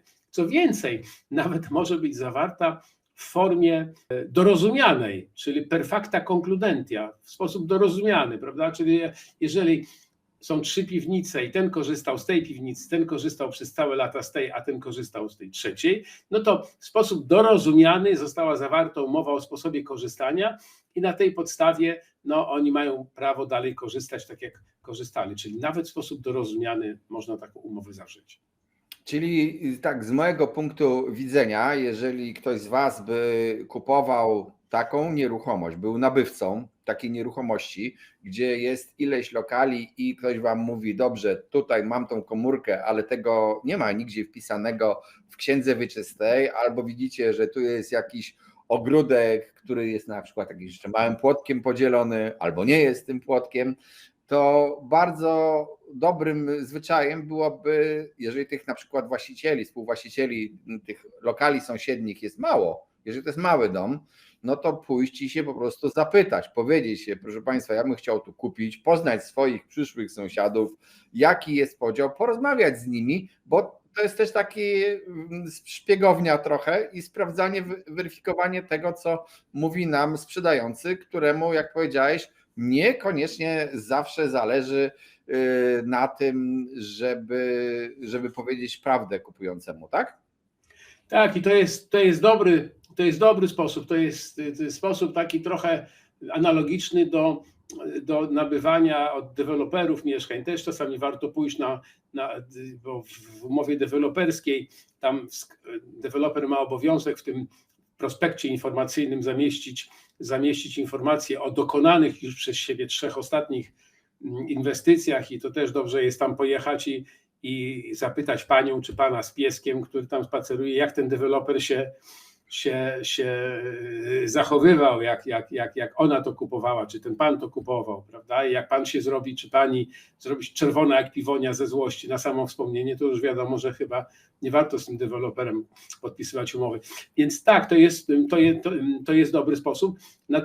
Natomiast jeżeli nie jest ujawniony w księdze wieczystej ten sposób korzystania, no to warto go przynajmniej wpisać do tej sytuacji, w której ten sprzedający nie ukrywa tego faktu, wpisania do aktu notarialnego chociażby, bo czasami jest tak, że ten podział jest nieujawniony w księdze wieczystej i notariusz ma wątpliwości co do tego, czy może występować z wnioskiem o ujawnienie sposobu korzystania. Dlaczego?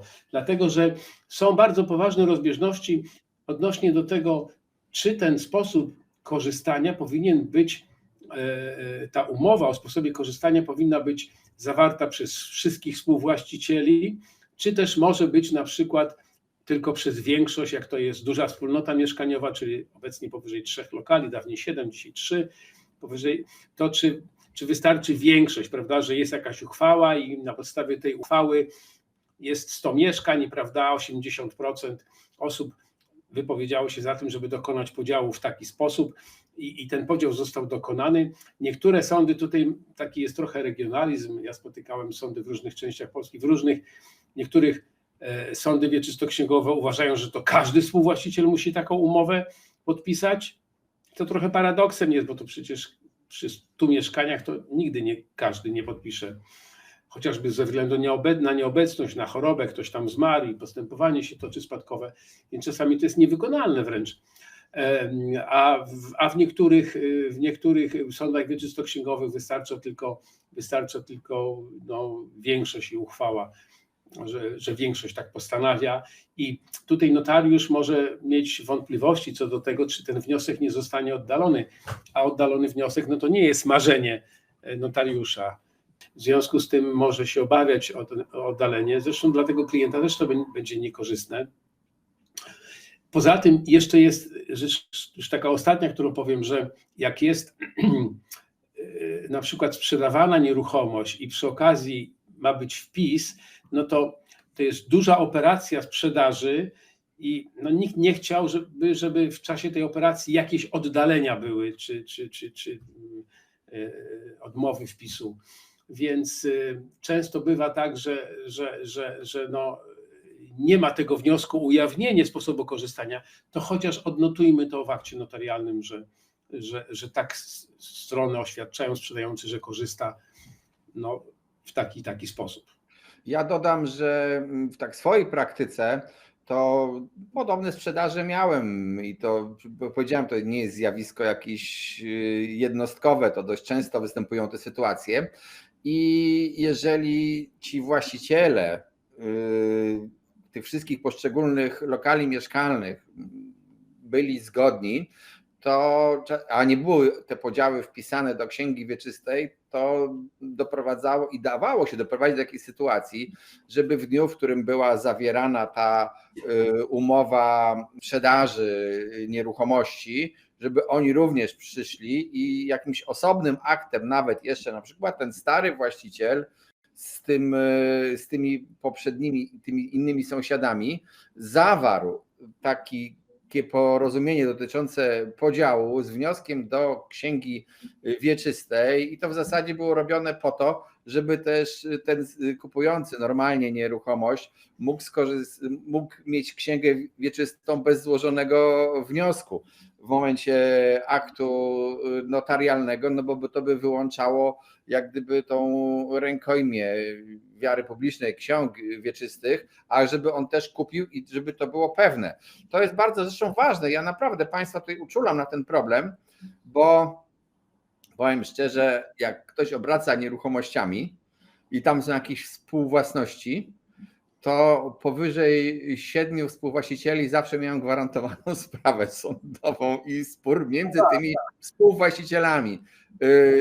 Zasada, że jak mogę zaszkodzić, to zaszkodzę, to jest dość popularna zasada w Polsce i chyba to sam widziałeś w obrocie nieruchomościami. Tak, wielokrotnie.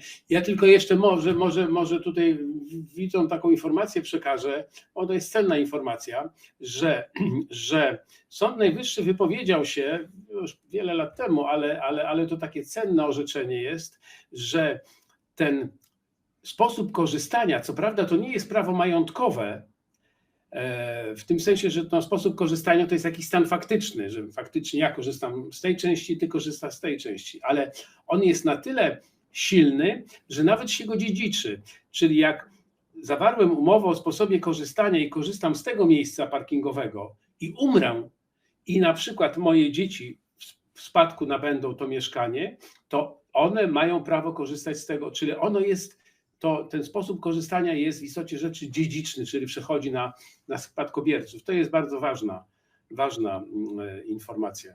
No to jest bardzo ważna informacja, bo tak naprawdę podkreślamy sytuację, że to jest taki ten podział do użytkowania, to jest podział, no właśnie, formalny i nieformalny zarazem, bo za nim nie idą udziały w nieruchomości. Może on zupełnie, można sobie wyobrazić taką absurdalną sytuację, że ludzie mają równe udziały we współwłasności nieruchomości, ale do jednej osoby należy 90% ogródka, czy tam 90% strychu, czy jakichś innych części wspólnych budynku, co nie powinno być, bo powinno być właśnie proporcjonalne do tych współudziałów. Za tym też tak naprawdę to chyba idą również obowiązki w utrzymaniu tej nieruchomości, czy nie? No, przede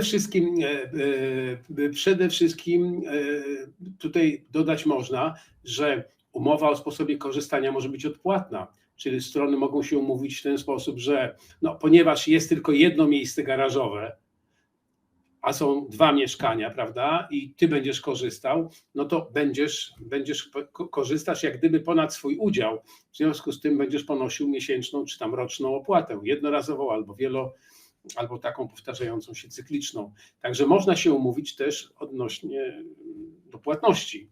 Najczęściej jest tak, jeżeli to jest wspólnota mieszkaniowa, która powstała w drodze wybudowania nieruchomości przez dewelopera, no to najczęściej jest tak, że za ten sposób, za to miejsce parkingowe czy miejsce postojowe ci nabywcy zapłacili temu deweloperowi, w związku z tym już nie płacą na rzecz wspólnoty.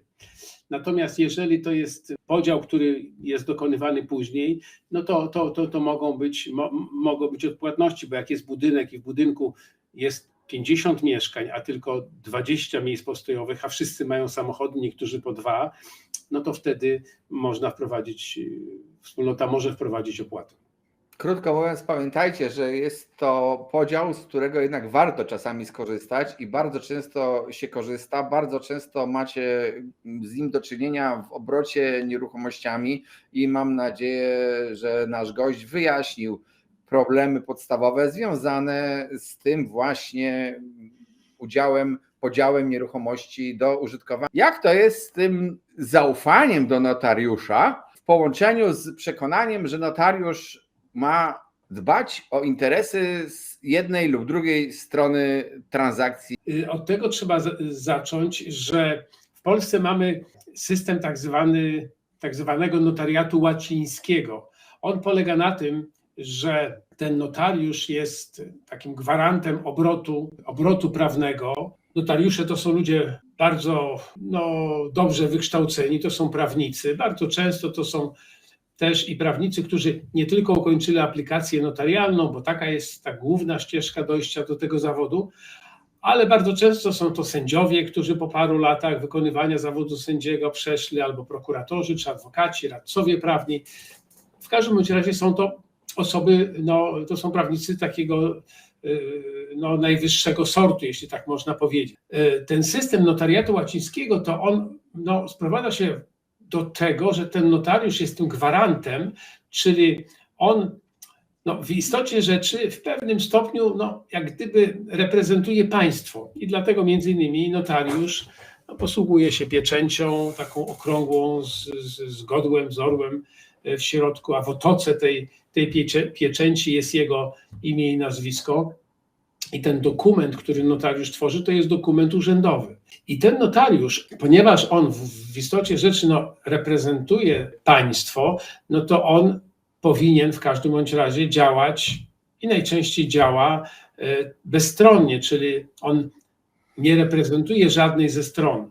Czasami tak się może wydawać, że jak się idzie do notariusza, to jest mój notariusz. To nie jest mój notariusz. Ja oczywiście mogę go znać, ja oczywiście mogę u niego wiele czynności dokonywać, ale to nie jest mój notariusz, bo jego obowiązkiem ustawowym jest dbanie o interesy moje, i o interesy również i tej drugiej strony, czy jeśli jest tam więcej stron, to wszystkich stron, czyli notariusz ma obowiązek zabezpieczyć interesy wszystkich, jeśli to jest umowa, to wszystkich stron tejże umowy, a nawet, co może się wydać dziwne, ma obowiązek zabezpieczyć interesy tych podmiotów, które nie biorą udziału, czyli tych osób na przykład, które nie biorą udziału bezpośrednio w tej czynności prawnej, ale skutek, jaki ta czynność wywiera, może mieć wpływ również i na te osoby. Oczywiście mogą się zdarzyć takie sytuacje, że notariusz jest czyimś tam znajomym i że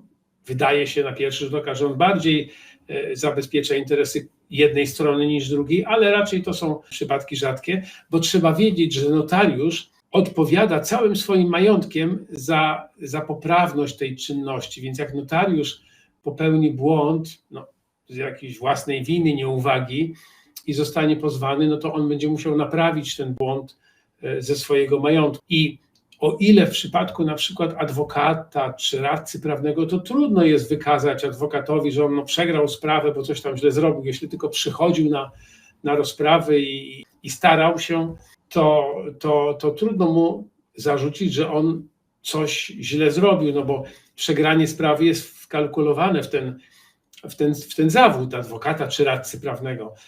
No dobrze, ale jest takie pytanie, bo czasami się mówi w takim obiegu też publicznym, mówi się, ja jestem tylko notariuszem, ja podpisuję to, co żeście do mnie przynieśli i nie wnikam. To jest druga strona tego medalu, od którego zaczęliśmy rozmawiać.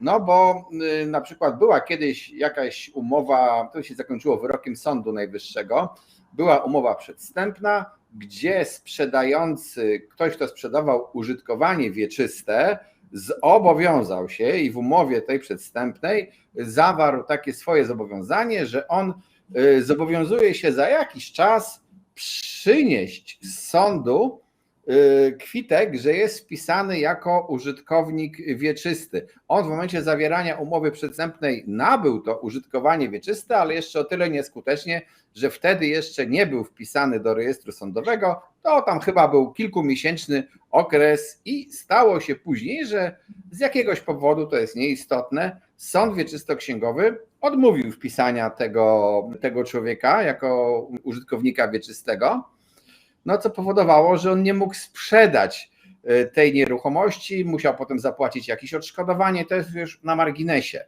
Ale doszło do sytuacji takiej, kiedy tak naprawdę ten sprzedający w umowie przedwstępnej zobowiązał się za osobę trzecią, że coś zrobi, za ten sąd tak naprawdę. Nie zostało poprawnie, umowa taka powinna być napisana moim zdaniem, ja ci to sprzedam, ale pod warunkiem, że sąd wieczystoksięgowy mnie wpisze. Jak mnie sąd wieczystoksięgowy nie wpisze, to ja ci oddam zadatek bez płacenia jego równowartości, po prostu rozejdziemy się pokojowo. A tu zostało napisane inne porozumienie. Czy notariusz, który działa w takiej umowie, on powinien sobie powiedzieć, dobrze, strony tak się umówiły, skoro tak się umówiły, to ja to piszę, czy też powinien odmówić wręcz takiej czynności, chociaż właśnie chyba nawet nie ma podstaw do tego, żeby odmówić. Jak to jest w praktyce?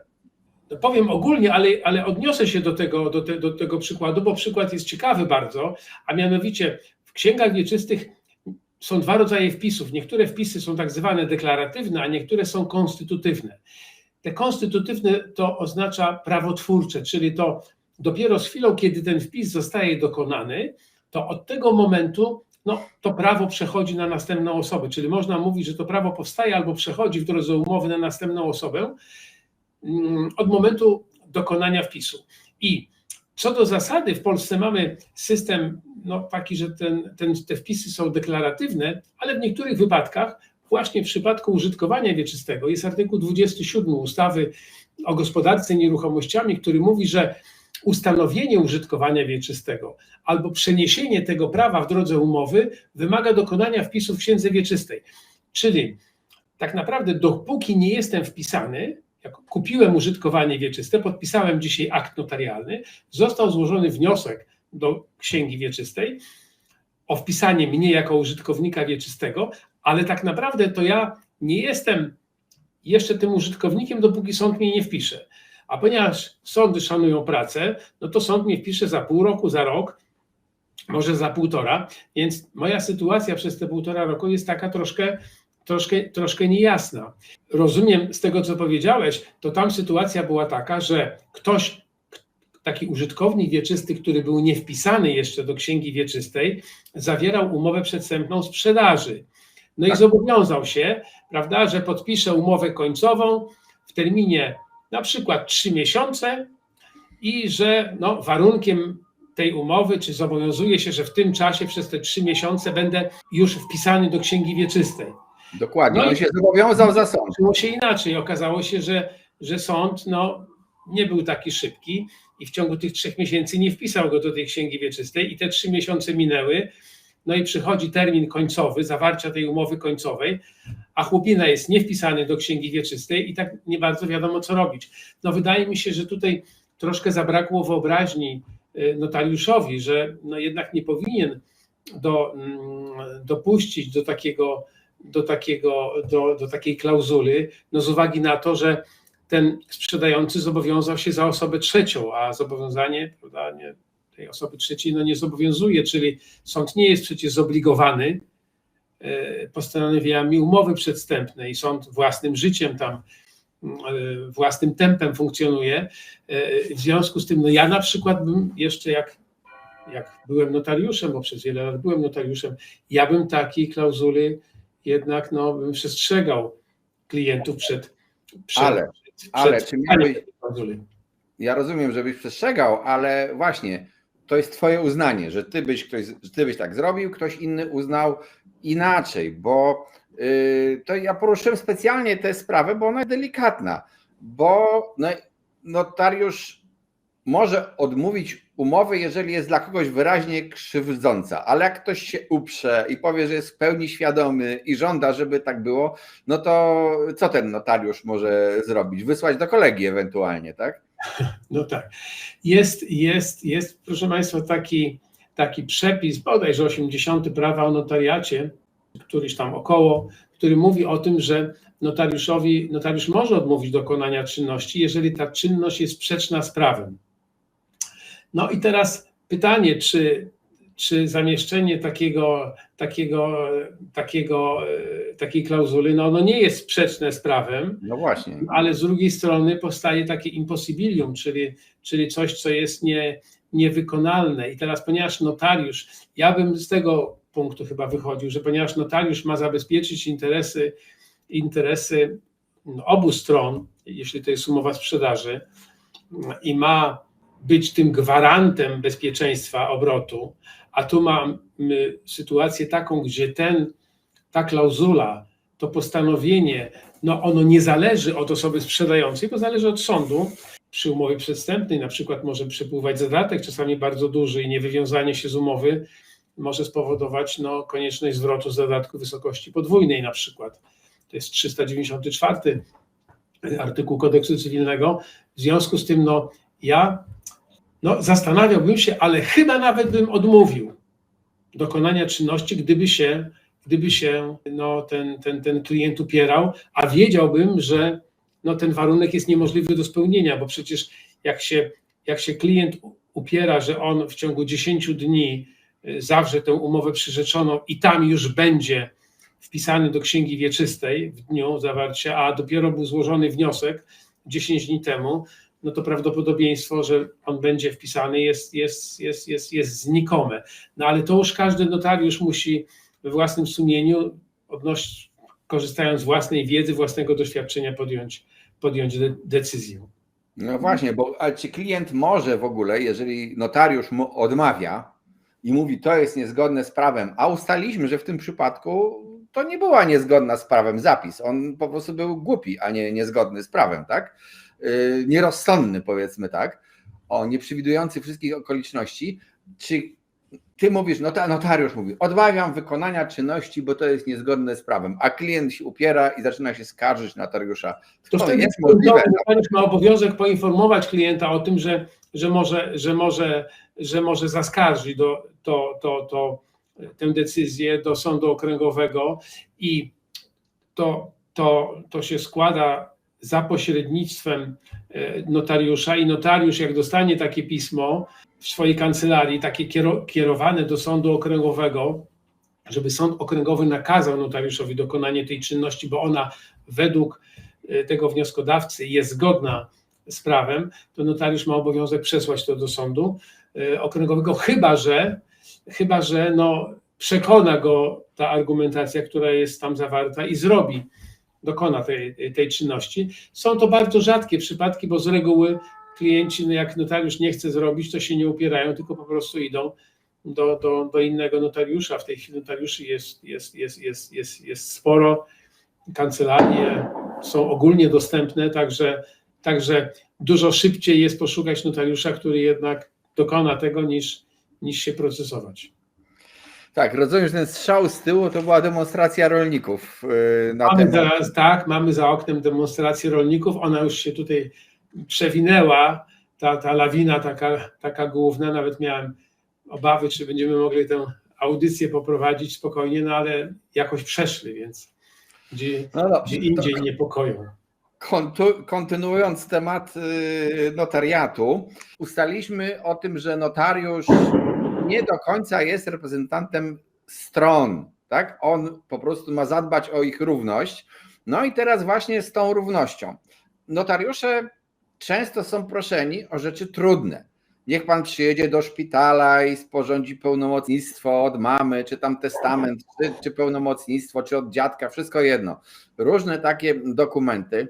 No i ten notariusz widzi człowieka leżącego na łóżku, na przykład na ojomie, jakoś tam odpowiadającego, kojarzącego. No właśnie, jak stwierdzić, że ten człowiek, z którym rozmawiasz, kojarzy, co ty do niego mówisz, bo to też chyba nie jest proste. To jest takie związane z ryzykiem zawodu notariusza, prawda?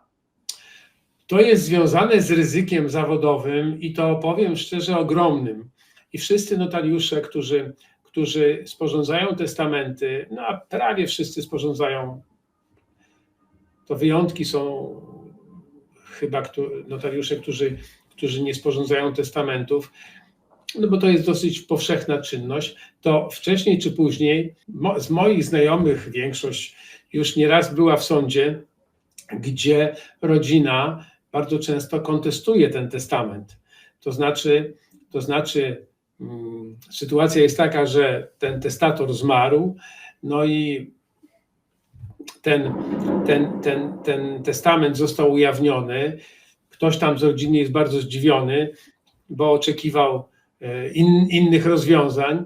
No i czasami jest tak, że rodzina wręcz nie wierzy, że ten zmarły tata, mama, dziadek, babcia taką decyzję mógł podjąć i taki sporządzić testament. I bardzo często wykazują przed sądem, czy starają się wykazać przed sądem, że na przykład ten zmarły nie był świadomy tego, co robi, że miał demencję, że leczył się psychiatrycznie, że brał jakieś leki psychotropowe. Nawet często zdarza się, że rodzina dysponuje zaświadczeniami lekarskimi, że tak rzeczywiście było. No i wtedy notariusz jest wzywany jako świadek i ten notariusz niby jest tam świadkiem, ale z drugiej strony taki trochę świadek, ale taki trochę zamieszany w sprawę, no bo on... Półoskarżony.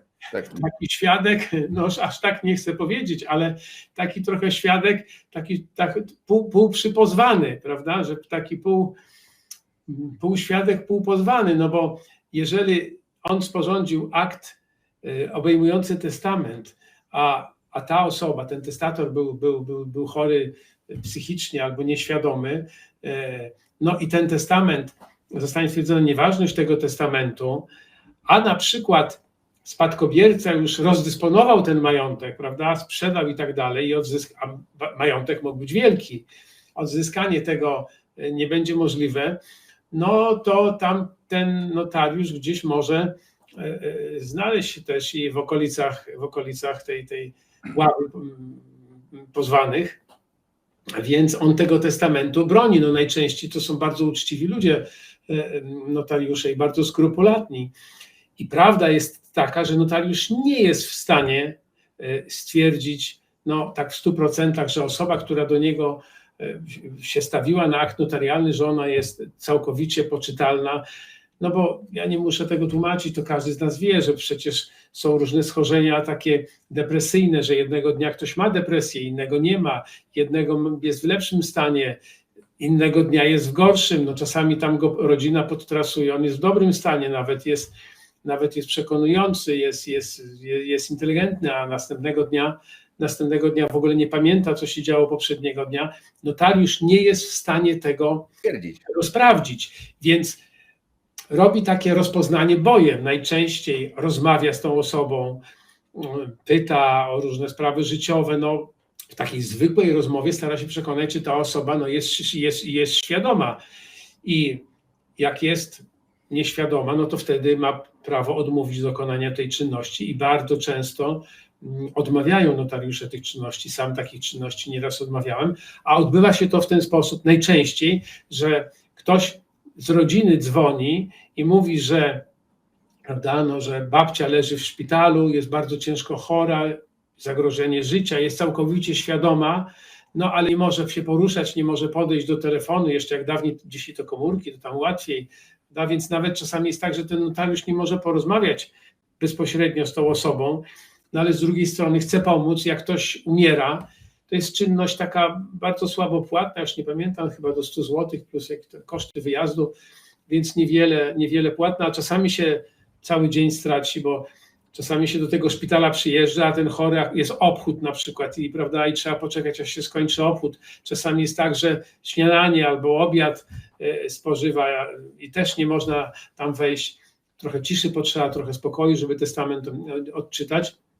No i skuszony, że tak powiem, czy zwabiony przez tą rodzinę notariusz jedzie do tego szpitala, no a tam leży babcia, która nie kontaktuje, nie wie o co chodzi, prawda, patrzy w sufit i tam ten wnuczek przekonuje, babcia chciała mi wszystko zapisać, mówiła, że mi wszystko zapisuje i babcia całkowicie wszystko wie, no ale to, co ten notariusz widzi, to nie przemawia za tym, że ta babcia wszystko wie, no więc w takiej sytuacji musi po prostu odmówić.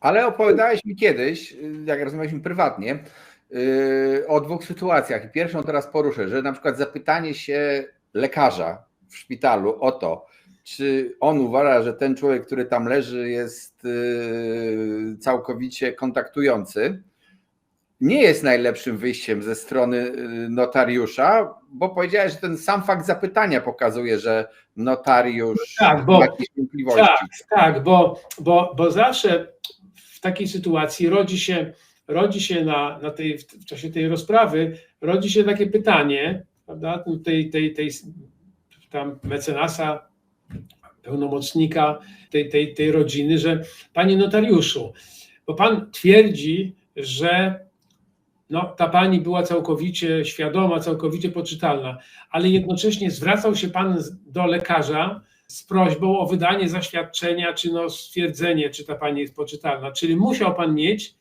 jakieś wątpliwości. Jakaś lampka czerwona się panu zapalała, skoro pan o to pytał. Jak do pana do kancelarii przychodzi klient i mówi: dzień dobry panie notariuszu, chciałem, żeby pan sporządził mój testament, to pan się go pyta, a pan jest normalny, a ma pan dokumenty od psychiatry, że pan jest normalny? No nie pyta pan. A tu w tym wypadku pan zapytał, czyli coś było, jak to się mówi kolokwialnie, na rzeczy, skoro...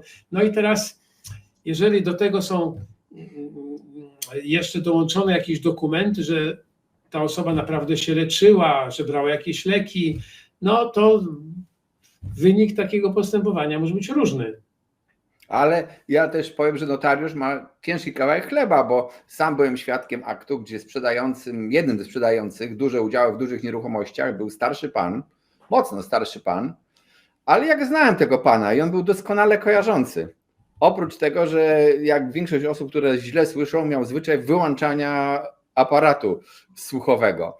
I notariuszka przeczytała akt notarialny, potem się go pyta, tak patrzy się na niego: starszy pan, czy pan wie, co pan robi? A ten milczy jak głaz. W końcu się okazało, że dobrze, no trzeba głośniej.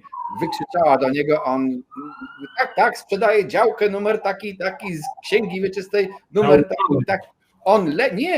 On pamiętał, bo to był majętny człowiek, miał różne działki, miał dużo nieruchomości, słuchaj, doskonale wiedział, każdemu życzyłbym w starszym wieku takiej pamięci i takiego kojarzenia, jak ten człowiek miał, po prostu był głuchy.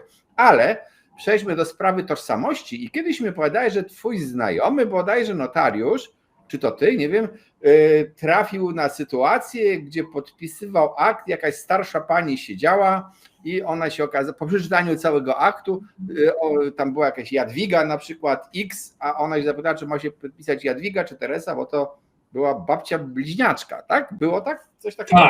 Tak było, zaraz o tym powiem, ale jeszcze odniosę się pokrótce do tej osoby głuchej, bo trzeba, żeby Państwo wiedzieli, że jeśli osoba jest niesłysząca, to nie ma problemu, bo z drugą osobą taką bliską przychodzi i wtedy notariusz tylko zaznacza to w akcie notarialnym, udział tej drugiej osoby takiej bliskiej i wtedy albo czasami jak jest ktoś, czasami trzeba poprosić biegłego tłumacza języka migowego, ale jeśli jest z osobą bliską i to nie ma wielkiego problemu, tylko notariuszowi trzeba to powiedzieć, żeby on to odnotował w akcie notarialnym i zadbał o to, żeby ta osoba, która nie słyszy, żeby zapoznała się rzeczywiście z treścią tego aktu notarialnego, bo tu w tym przypadku, o którym ty mówisz, to sytuacja była taka, że ten pan wiedział, co robi, czyli wiedział, jakiej czynności dokonuje, ale nie słyszał aktu, a na końcu aktu notarialnego jest taka klauzulka, że akt ten został odczytany, przyjęty i podpisany. No i ten pan podpisałby ten akt tak naprawdę bez wysłuchania go. Także nie ma problemu, jak jest osoba niedosłysząca czy głucha, tylko trzeba notariuszowi o tym powiedzieć. Ja tak szybciutko powiem, że też taką panią miałem kiedyś w czasie aktu notarialnego, gdzie ja doszedłem do wniosku, że ona chyba nie słyszy i w związku z tym zapytałem jej, czy bardzo miła, sympatyczna pani, uśmiechająca się, więc jej zapytałem, czy pani rozumie to, co ja do pani mówię. A pani na to, więc pytam dalej, czy pani nie rozumie? No, czyli inna rozumie, inna nie rozumie, więc i okazuje się wtedy ta wnuczka chyba, która była obecna, mówi: o, panie notariuszu, babcia nie słyszy, ale myśmy tyle aktów podpisali i nigdy nie było problemu.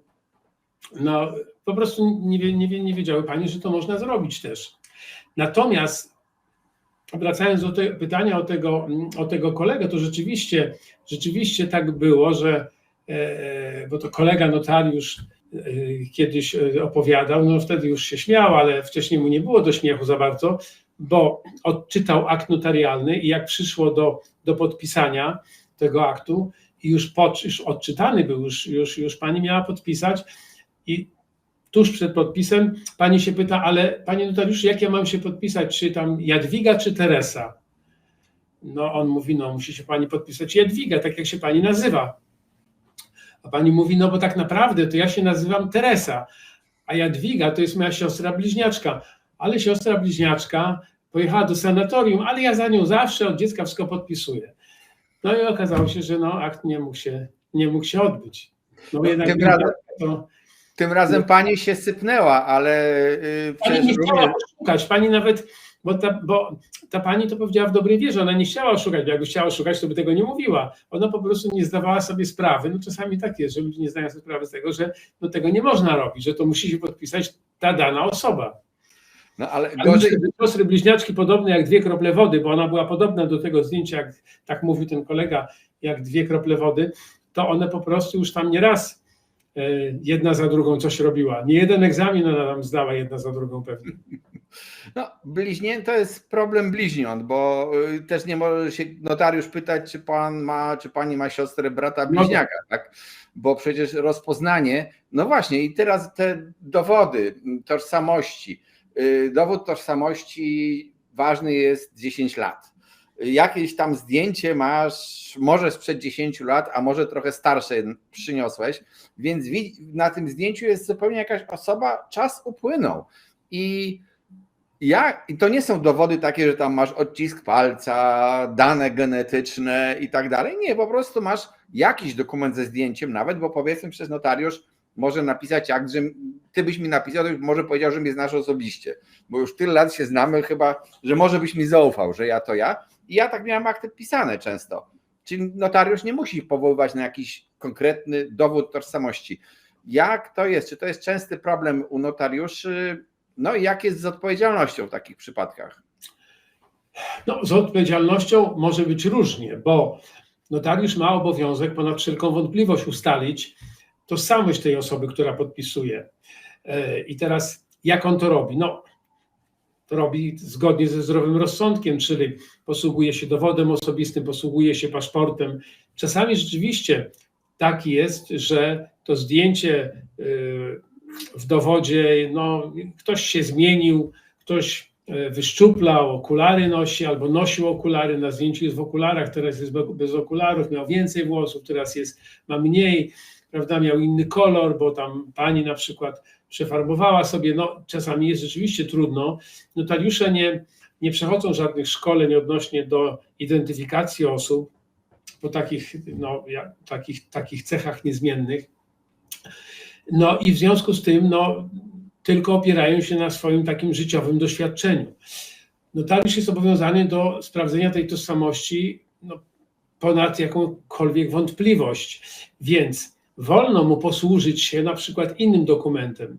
Mnie to się zdarzało wielokrotnie, że jak ktoś inaczej wyglądał, to pytałem się, a czy przypadkiem nie ma pan jakiegoś innego jeszcze dokumentu. Jeśli miał tam jakiś dokument taki ze zdjęciem, na przykład, no ja nie wiem, prawo jazdy, czy oprócz dowodu miał jeszcze paszport, no to po prostu go okazywał. Ale w sytuacji, w której notariusz ma wątpliwości co do tożsamości, no to powinien w takiej sytuacji odmówić. No bo nie może być tak, że ktoś przychodzi do notariusza, podaje się za właściciela nieruchomości, i notariusz bierze to za dobrą monetę, że ktoś zmienił się, że jest niepodobny i sporządza akt notarialny, no to wówczas to podlegałoby pewnie ocenie sądu i sąd najprawdopodobniej też oceniałby, czy to zdjęcie w tym dowodzie osobistym, czy jeśli dysponowałby tym zdjęciem, czy na tym zdjęciu był podobny, czy ono mogło wzbudzić wątpliwości, czy nie. To samo zresztą dotyczy dokumentów, bo na przykład czasami jest pieczęć podrobiona. Była taka sytuacja, gdzie notariusz tu miał odpowiedzialność cywilną, postępowanie cywilne z uwagi na to, że jakaś pieczęć, już nie pamiętam, czy to była pieczęć innego notariusza, czy jakaś inna urzędowa pieczęć była podrobiona i ona była milimetr węższa niż pieczęć taka prawidłowa, fabryczna. No i tam zarzut był taki, że on powinien to zauważyć, aczkolwiek ja oglądałem te pieczęci i to było nie do zauważenia, ten milimetr, czy milimetr z kawałkiem tej różnicy, tej przekątnej, czy tam średnicy, to było niezauważalne, ale tutaj w pierwszej instancji sąd stanął na stanowisku, że on powinien to dostrzec. I jeszcze, co ciekawe, i tu błędnie, że sąd zarzucał notariuszowi, czy nie sąd, tylko tam strona, ten poszkodowany, że, bo tam też to było pełnomocnictwo, z tego co pamiętam, że on nie zadzwonił do innego notariusza z zapytaniem, czy ten inny notariusz to pełnomocnictwo sporządził rzeczywiście, bo to pełnomocnictwo było chyba podrobione, z tego co pamiętam. Nie jestem pewien. W każdym bądź razie pełnomocnictwo w tym akcie notarialnym na pewno było, i zarzut był między innymi też tego typu, że ten notariusz nie dzwonił do innego notariusza z zapytaniem, czy ten inny notariusz sporządził to pełnomocnictwo. Ale notariusz nie ma trybu do tego, żeby dzwonić do innego notariusza. Jak go zna, to może zadzwonić, tak powiedzmy sobie, ale nie jest to obowiązek, tak? Dzwonić, ale sprawa jest trochę, mówiąc zupełnie wprost, jest dość delikatna, dlatego że czynności notarialne są objęte tajemnicą zawodową i notariusz nie ma prawa rozpowszechniać tych informacji, które powziął w czasie wykonywania czynności notarialnych i no, nie ma prawa przychodzić do domu i żonie opowiadać, prawda, czy bratu, czy siostrze, czy znajomym o tym, na czyją rzecz, czy dla kogo jakieś czynności i jakie sporządzą, i nie ma też prawa opowiadać o tych czynnościach trzeciej osobie, która do niego dzwoni, chociażby nawet był to jego kolega notariusz, prawda. Notariusze, dbając o to bezpieczeństwo obrotu, robią to, bo jeżeli dzwoni do mnie kolega, który mówi, że mam pełnomocnictwo, które ty sporządziłeś, a ono mi wygląda podejrzanie, to sprawdź, czy jest rzeczywiście sporządziłeś, to wiadomo, że jeden notariusz i drugi chce zapobiec ewentualnemu przestępstwu, więc to sprawdza, ale to jest takie półformalne. Dlatego przydałby się postulowany od wielu lat rejestr pełnomocnictw, tak, żeby można było takie pełnomocnictwo sporządzone w formie notarialnej zarejestrować w takim rejestrze i wtedy wiadomo by było, czy ono zostało udzielone, bo jest zarejestrowane, i czy przypadkiem nie zostało odwołane, bo to kolejny problem.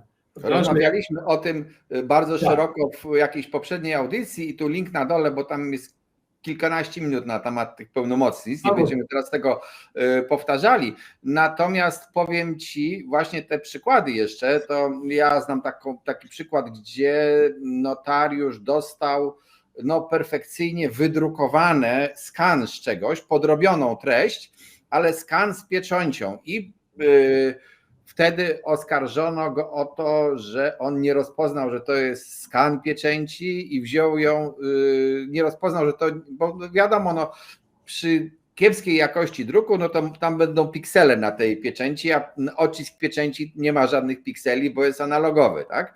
Ale przy coraz perfekcyjniejszej jakości drukarek i skanerów, to ja myślę, że to już naprawdę trzeba byłoby zaawansowane badania prowadzić nad takim dokumentem.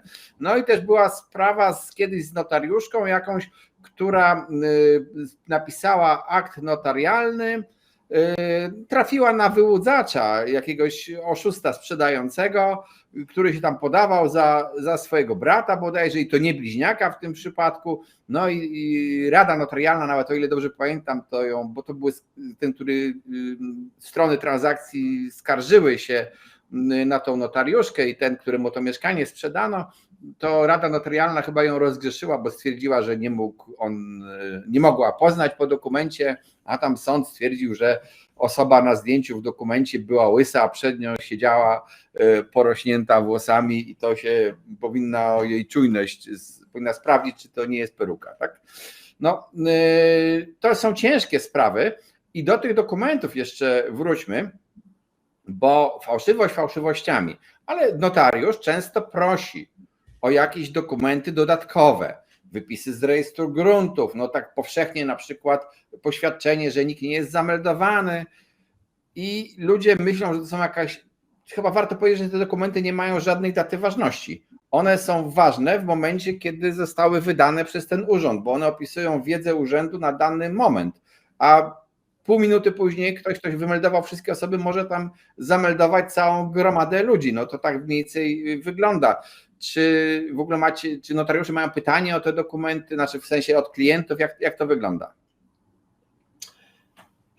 Oczywiście, że mają, i tutaj też zdrowy rozsądek, jeżeli dokument jest istotny, na przykład czasami wypis z rejestru gruntu, bo są jakieś zmiany powierzchniowe, to on nie powinien być, nie ma żadnego terminu ważności takiego dokumentu, ale on nie powinien być zbytnio stary. I rzeczywiście na przykład zaświadczenie dotyczące osób zameldowanych, można się wymeldować, dostać zaświadczenie, a za 2 godziny wrócić do urzędu i się z powrotem zameldować i zaświadczenie będę miała, zameldowany będę. Na szczęście skończył się już ten okres, kiedy tym meldunkiem można było, ten meldunek był jak własność, kiedyś jeszcze w tym ustroju dobrze, szczęśliwie minionym, to jak ktoś się gdzieś komuś zameldował albo tamten go nieopatrznie zameldował, to w gruncie rzeczy tam mógł funkcjonować do końca życia, nie można się go było pozbyć. W tej chwili ten meldunek to jest tylko takim potwierdzeniem faktycznego miejsca zamieszkiwania i taką osobę, która utraciła tytuł, bo nie mieszka tam, no to można wymeldować administracyjnie, aczkolwiek jest to kłopot. Wrócę jeszcze tylko jednym takim, może 2 zdaniami do tych dokumentów i ich kserokopii kolorowych. Dawniej nie było tego problemu. Jak był czarno-biały dokument, to wiadomo było, że to jest kserokopia. Jak był kolorowe pieczątki, kolorowe podpisy, no to wiadomo, że oryginał. No już teraz tak nie jest. Niektóre te kopiarki są tak perfekcyjne, że naprawdę jest trudno odróżnić, ale są takie urządzenia, które przepuszczają, to wygląda, to jest takie pudło, do którego wkłada się taki dokument i naświetla się ten dokument falami o różnej częstotliwości i jeżeli to jest kserokopia, to ona przy przełączaniu tych częstotliwości zawsze tak samo świeci, czyli widać, że to jest kopia. Natomiast jeżeli to jest oryginał, to jak się naświetla fala o tej długości, to na przykład pieczątkę widać, ale podpis zniknął, bo ten tusz tego długopisu ma inną, no i reaguje na inną falę niż tusz na tej pieczątce, prawda? A przy innej, jak przeskakuje na kolejną częstotliwość, to na przykład znika pieczątka, a pojawia się ten podpis, a w innym momencie jeszcze coś innego się pojawia, coś innego znika, czyli wiadomo, że to jest pisane różnym tuszem, no to, czyli że jest to dokument oryginalny. Dosyć drogie urządzenia, no ale w niektórych rzadko, a w niektórych kancelariach notarialnych są. No dobrze, to już tak, zmierzając do brzegu jeszcze, to opowiem Państwu historię i Ciebie poproszę o komentarz, bo ja współpracowałem z bardzo dobrą kancelarią notarialną, kilku wspólników i tam jedna z pań wspólniczek, doskonała notariuszka, od razu powiem, specjalista prawa i tak dalej, ale miała jak dla mnie jedną wadę. Jak się ktoś zapytał o to, czy to, co robi z aktem notarialnym, ta umowa to jest 100% pewna, to ona natychmiast zrobiła wykład prawa. To tak jak ja wam zrobił wykład na temat ryzyka w obrocie nieruchomościami i powiedział o wszystkich możliwościach. Skutek był taki, że strony czasami w ogóle uciekały z kancelarii i potem przez miesiąc trzeźwiały i leczyły swoje obawy, czytały literaturę, a chyba tak naprawdę ten obrót nieruchomościami jednak jest dość bezpieczny. Nie jest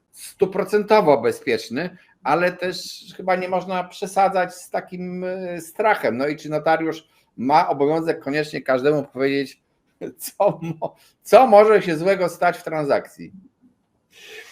No, jak notariusz ma dużą wyobraźnię i dużą wiedzę, no to rzeczywiście może antycypować różne złe, przyszłe wydarzenia i to pewnie nie będzie pozbawione logiki. Natomiast w ten sposób można każdą transakcję zepsuć. Mam przykład takiej sytuacji. Przychodzi do notariusza ktoś, kto sprzedaje mieszkanie komuś, kto musi posłużyć się kredytem. I ten ktoś sprzedający zapyta się notariusza: panie notariuszu, kiedy przychodzi własność i co się stanie, jak ten bank odmówi temu człowiekowi kredytu, z jakiegoś powodu się zbiesi i nie zapłaci i co wtedy będzie? No przecież to jest natychmiast cała litania strachu, bo notariusz powie, że własność to pan właśnie podpisał umowę, czyli właśnie przeszła, tak? A że pieniędzy pan nie dostał, no to jest już inny problem. No tak, to jest dosyć częste pytanie.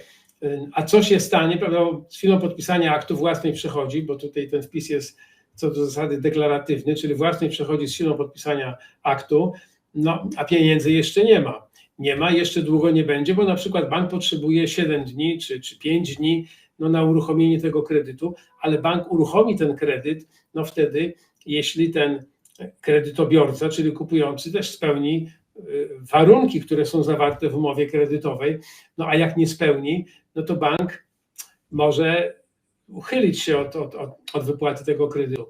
Dlatego mnie się tak nie zdarzyło, ale notariusze to są naprawdę kompetentne osoby i najczęściej notariusze żądają właśnie z tego względu, żądają okazania im tej umowy kredytowej, żeby postanowienia tej umowy kredytowej ewentualnie przenieść do tego aktu notarialnego, żeby to te czynności, które ten kupujący musi wykonać, żeby uzyskać uruchomienie tego kredytu, to żeby one były również i w akcie notarialnym. Żeby nie było tak, że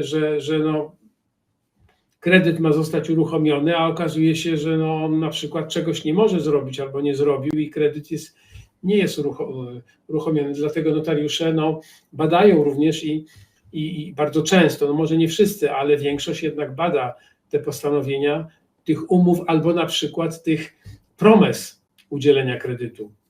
Znaczy, u nas to jest w ogóle problem taki, że to przeniesienie własności jest bezwarunkowe. I to oczywiście można potem dochodzić w sądach, w różnych sporach z zapłaty pieniędzy. Nie chcę o tym rozmawiać teraz, bo to nie jest temat naszej audycji na dzień dzisiejszy, ale w którejś z poprzednich audycji chyba mówiliśmy o tym, że niestety, moim zdaniem przynajmniej, w Polsce brakuje takiego deed office, jak jest gdzieś tam w jakichś innych systemach prawnych, gdzie z jednej strony wpływa, w cudzysłowie mówię, jakby własność tej nieruchomości, z drugiej wpływają pieniądze i jest ktoś, kto patrzy, czy tu jest nieruchomość, tu są pieniądze, to on przekazuje to stronom, a jeszcze przy okazji sprawdza, dobrze, ale ty miałeś na przykład oddać ten dom razem z basenem, a tutaj nagle dom jest, ale basen wykopałeś i wyniosłeś gdzieś. W prawie niemieckim na przykład robi to notariusz. No tak. Lepiej są zabezpieczone strony w przypadku w prawie niemieckim. U nas nie, niestety, ale cóż, tak to wygląda. A u nas jest tak, że bardzo często na aktach notarialnych jest to pytanie, na które nie ma dobrej odpowiedzi, bo to jest pytanie, co było wcześniej, jajko czy kura. Bo pytanie, czy ja mam podpisać akt notarialny, bo wtedy przejdzie własność i dopiero później ten kupujący ma zapłacić, czy ja jako sprzedający mam podpisać, prawda, na wiarę i liczyć na to, że on w ciągu dnia czy 2 dni zapłaci, czy też mam stać twardo na stanowisku, że niech pan najpierw zapłaci, to ja dopiero wtedy podpiszę ten akt notarialny. I wtedy jeden mówi, że nie zapłaci, dopóki nie zobaczy podpisu sprzedającego na akcie, a drugi mówi, że nie złoży podpisu, dopóki nie zobaczy pieniędzy na swoim koncie. I już można marynarkę zdjąć, bo rozmowa będzie długa i nie wiadomo jak się skończy. Praktycznie nierozwiązywalny spór. Ktoś musi troszkę ustąpić. Bo oczywiście można w tym akcie notarialnym zamieścić te klauzule o poddaniu się egzekucji, prawda, w zakresie zapłaty ceny kupującego w trybie artykułu 777 albo w zakresie wydania, ale jednak jak kasę mam na koncie, na swoim rachunku, to jest większe zabezpieczenie niż jak mam akt notarialny, gdzie ten kupujący zobowiązał się, prawda, i poddał się egzekucji, że mi tę kasę przeleje. To jest odwieczny problem w Polsce i tu nie będziemy teraz mnożyli, bo przecież znamy te przykłady. Kupujący też się może bać, jak to dałem pieniądze, a nieruchomość mam dostać za miesiąc, jak wiadomo w jakim ona będzie stanie i co tam będzie. Różne. Większość transakcji przechodzi porządnie, ale to nie zawsze. Większość nie znaczy zawsze. I ja myślę, że to warto by kiedyś w polskim prawie poprawić. Na razie tak się wszyscy przyzwyczaili, że jest jak jest, ale w sumie można czasem robić lepiej. Dlaczego nagle mieszkania spółdzielcze kupowane w dobrej wierze nagle mają problem? O co chodzi z tym wszystkim i jak to wygląda ze sprzedażą takich mieszkań, bo one też mają problem. Kredytobiorca nie może kupić takiego mieszkania. Ktoś, kto by chciał skorzystać z kredytu, tu jest problem. Jak to jest w ogóle? Dlaczego to powstało? Trzeba tak troszkę historycznie rozpocząć. Otóż w naszym systemie prawnym istnieją 2 prawa, które dają prawo na zasadach własnościowych prawo do lokalu. I jedno prawo to jest prawo odrębnej własności lokalu, czyli tak po Bożemu. Ktoś, jak jestem powiedzmy tego pomieszczenia, tego lokalu właścicielem, to jestem właścicielem murów, prawda, czyli mam własność tego lokalu i udział w nieruchomości wspólnej. No, udział w nieruchomości wspólnej to jest udział w gruncie, na którym ten budynek stoi, w ścianach, w dachu. No, jak na podwórku stoi trzepak, to jestem współwłaścicielem w części ułamkowej tego trzepaka. Czyli to jest taki model dualistyczny w naszym systemie prawnym. Dualistyczny, bo dua to dwa, czyli dwa prawa. Mam wyłączne prawo własności tegoż lokalu, no i jako drugie prawo to jest prawo współwłasności tej nieruchomości wspólnej. A ten udział określany jest według wielkości mojego lokalu, czyli to jest stosunek wielkości mojego lokalu do sumy wielkości wszystkich lokali. No i dla tego mieszkania, dla tego lokalu zakłada się księgę wieczystą, to jest tak zwana nieruchomość lokalowa. Natomiast, proszę Państwa, po wojnie dużo bardziej chcianą własnością niż własność lokali była ta własność taka spółdzielcza, czyli spółdzielcze własnościowe prawo do lokalu, to jest ograniczone prawo rzeczowe. Różnica polega na tym, że jak komuś przysługuje to spółdzielcze własnościowe prawo do lokalu, to on nie jest właścicielem tego lokalu, tylko właścicielem tego lokalu jest spółdzielnia mieszkaniowa, a ten ktoś jest osobą, której przysługuje prawo do korzystania z tego lokalu jak z własnego, dlatego to nie jest prawo własności, tylko prawo własnościowe, prawda? Czyli to jest prawo na rzeczy cudzej, prawo do korzystania z rzeczy, z kawałka budynku, który jest własnością spółdzielni. I dawniej, proszę Państwa, to było dużo gorsze prawo, bo po pierwsze nie można było założyć dla tego spółdzielczego własnościowego prawa do lokalu, nie można było założyć księgi wieczystej. Sprzedaż robiło się tę sprzedaż tak jak sprzedaż samochodu na kartce w kratkę się spisywało umowę sprzedaży, szło się do urzędu skarbowego, tam jeszcze wtedy opłata skarbowa, dzisiaj to się nazywa podatek od czynności cywilnoprawnych, wtedy to była opłata skarbowa jeszcze, tam wynosiła 5%.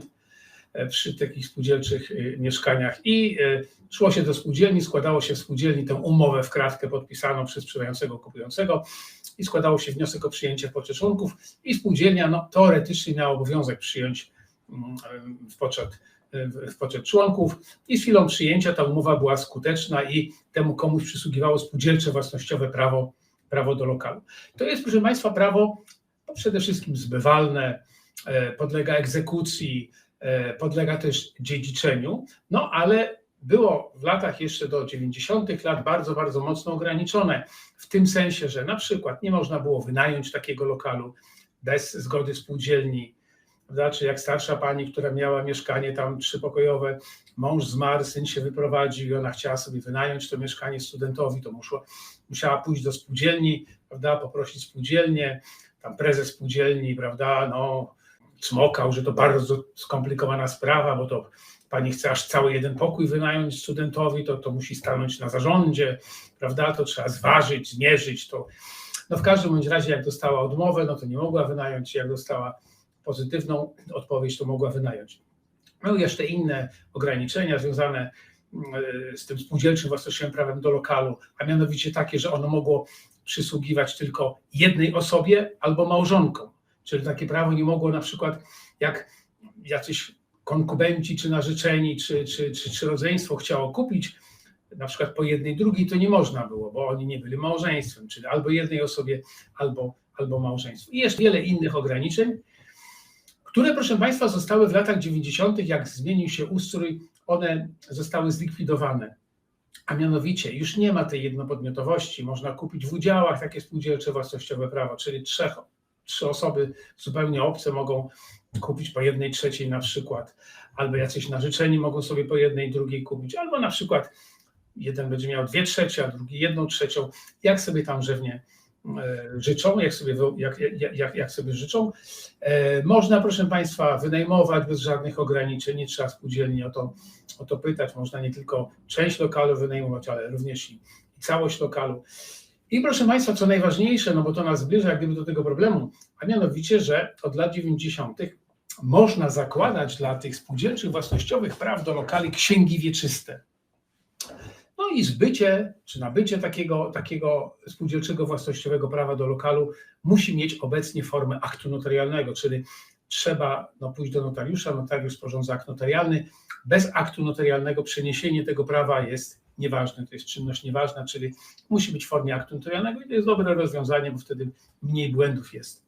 Ale jeszcze tu Ci przerwę, bo wyjaśnimy wszystkim, którzy by się chcieli pytać. Do notariusza musicie pójść z tą sprzedażą, niezależnie od tego, czy dla tego lokalu jest księga wieczysta, czy nie ma, bo nie ma obowiązku zakładania księgi wieczystej dla spółdzielczego własnościowego prawa do lokalu. Tak to wygląda. A notariusz i tak jest obowiązkowy. Tak, to słuszna uwaga, dlatego że przy mieszkaniach stanowiących odrębną własność jest tych, które są nieruchomościami, o których na początku mówiłem, to jest obowiązek założenia księgi wieczystej. Natomiast przy lokalach spółdzielczych własnościowych, to dla tego spółdzielczego własnościowego prawa można założyć księgę wieczystą, ale nie ma takiego obliga, czyli nie jest to obligatoryjne, czyli można. No i kiedy się taką księgę zakłada? No najczęściej zakłada się, proszę Państwa, taką księgę wtedy, kiedy nabywca takiego prawa posiłkuje się kredytem, chce kupić, prawda, od kogoś spółdzielcze własnościowe prawo do lokalu, no nie mam 500 000 złotych, w związku z tym proszę bank o udzielenie kredytu.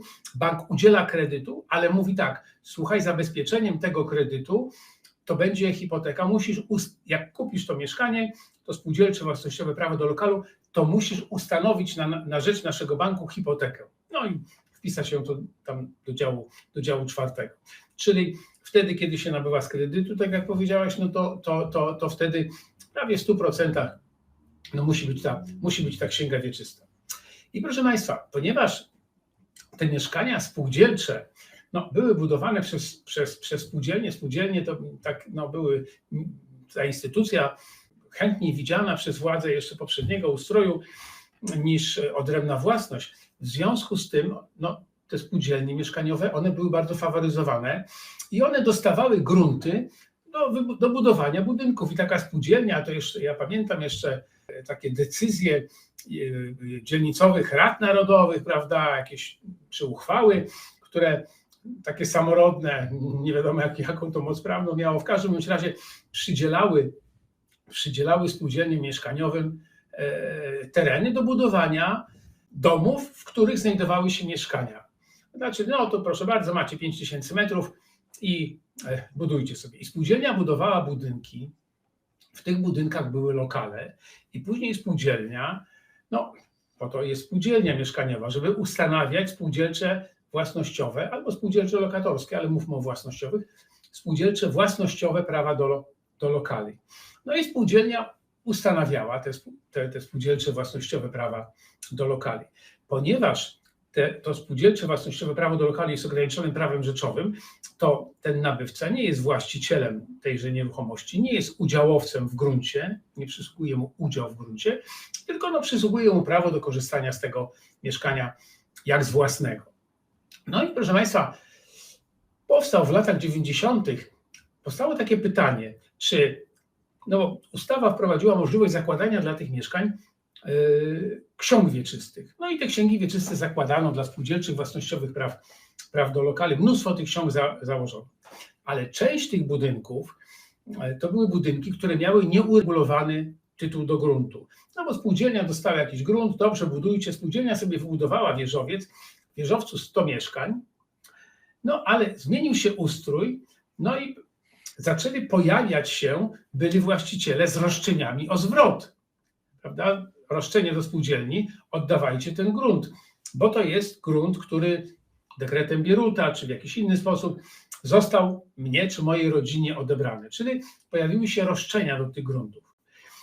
Ale na początku nie było problemu, bo w latach 90. były 2 uchwały Sądu Najwyższego, które zdecydowały, gdzie Sąd Najwyższy wypowiedział się, że to, że spółdzielnia ma nieuregulowany tytuł prawny do gruntu, to nie ma żadnego problemu. Dla tych mieszkań, które się znajdują, można zakładać księgi wieczyste, czyli dla spółdzielczych własnościowych praw do lokali można zakładać księgi wieczyste. To nie jest księga wieczysta prowadzona dla lokalu, tylko księga wieczysta prowadzona dla spółdzielczego prawa do lokalu. Ale prowadzi się ją tak samo jak księgę wieczystą dla lokalu. I w związku z tym spółdzielnie na tych nieuregulowanych gruntach, czyli w budynkach, w których nie było, gdzie spółdzielnia nie miała żadnego tytułu prawnego do gruntu. Spółdzielnia dawała przydział, ustanawiała spółdzielcze własnościowe prawo do lokalu na rzecz na przykład pana Kowalskiego. Pan Kowalski występował do sądu o założenie księgi wieczystej. Sąd wieczysto-księgowy zakładał tę księgę wieczystą, to się uprawomocniała i pan Kowalski miał spółdzielcze własnościowe prawo do lokalu z księgą, czyli przysługuje mu, czyli prawo, które jest wpisane w księdze wieczystej. Tutaj dodajmy jeszcze jedną rzecz ważną, bo powiedziałeś, że te budynki stały na działkach, do których były roszczenia, ale te budynki stoją nawet na działkach, tylko często nie na jednej działce, tylko na kilku działkach ewidencyjnych. Roszczenia nie muszą być do wszystkich działek, mogą być do jednej. Z różnych powodów, nawet to już nie będziemy wnikali w to, ale zmiana historyczna, na przykład w Warszawie, no to mogą być roszczenia do kawałka działki ewidencyjnej, nie całej, i paradoksalnie może być, wyobraźmy sobie osiedle domów na hektarowej działce, roszczenia są do tam jakiegoś ułamka i już jest problem w zasadzie dla całego osiedla, a roszczenia do gruntu są, nie wiem, do 500 metrów, tak powiedzmy de facto, mimo że to jest 10 000 metrów kwadratowych. Tak, to jest taki dodatkowy problem, który jeszcze bardziej utrudnia sytuację, bo rzeczywiście to może dwa zdania wyjaśnienia. Nieruchomość to jest, powiedzmy tak kolokwialnie, wszystko to, co jest w księdze wieczystej. I nieruchomość może się składać z jednej działki, z dwóch działek, z 3, 5, 10. To jest jedna nieruchomość. I może być taka, to jest tak troszkę jak klasa w szkole. Klasa w szkole może się składać z 40 uczniów, z 30, z 20, nawet może i z jednego ucznia. Ale klasa nie może się składać z 2,5 ucznia. I tak samo nieruchomość nie może się składać z 2,5 działek ewidencyjnych, tylko to musi być jakaś wielokrotność tych działek. 1, 2, 3, 5. I teraz może być tak, że te roszczenia rzeczywiście, one są do jednej tylko działki, prawda? Ale w tej chwili ta działka wchodzi w skład jakiejś nieruchomości, dla której prowadzona jest księga wieczysta, i tak kolokwialnie trefna jest cała ta księga wieczysta i problem jest z całą księgą wieczystą i z całym budynkiem, który jest posadowiony na wielu działkach, prawda? Tam budynek jest na 2000 metrów posadowiony, a tylko na 300 metrach jest to roszczenie, ale kłopot dotyczy całego budynku. Tak rzeczywiście. I na czym polega problem z tymi mieszkaniami? Otóż problem z tymi mieszkaniami polega na tymi spółdzielczymi mieszkaniami, że gdzieś to było około 2000, nie wiem, chyba 10 roku, sprawa do Sądu Najwyższego jeszcze raz trafiła taka sprawa, gdzie sąd wieczysto-księgowy odmówił założenia księgi wieczystej, bo sędzia wieczysto-księgowy stał na stanowisku, że poprzez założenie księgi wieczystej dla spółdzielczego własnościowego prawa do lokalu w budynku, który ma nieuregulowany tytuł do gruntu, to poprzez założenie księgi wieczystej, tak tutaj sąd stanął na takim stanowisku, to założenie księgi wieczystej będzie utrudniało ewentualne odzyskanie tego gruntu przez byłego właściciela i odmówił.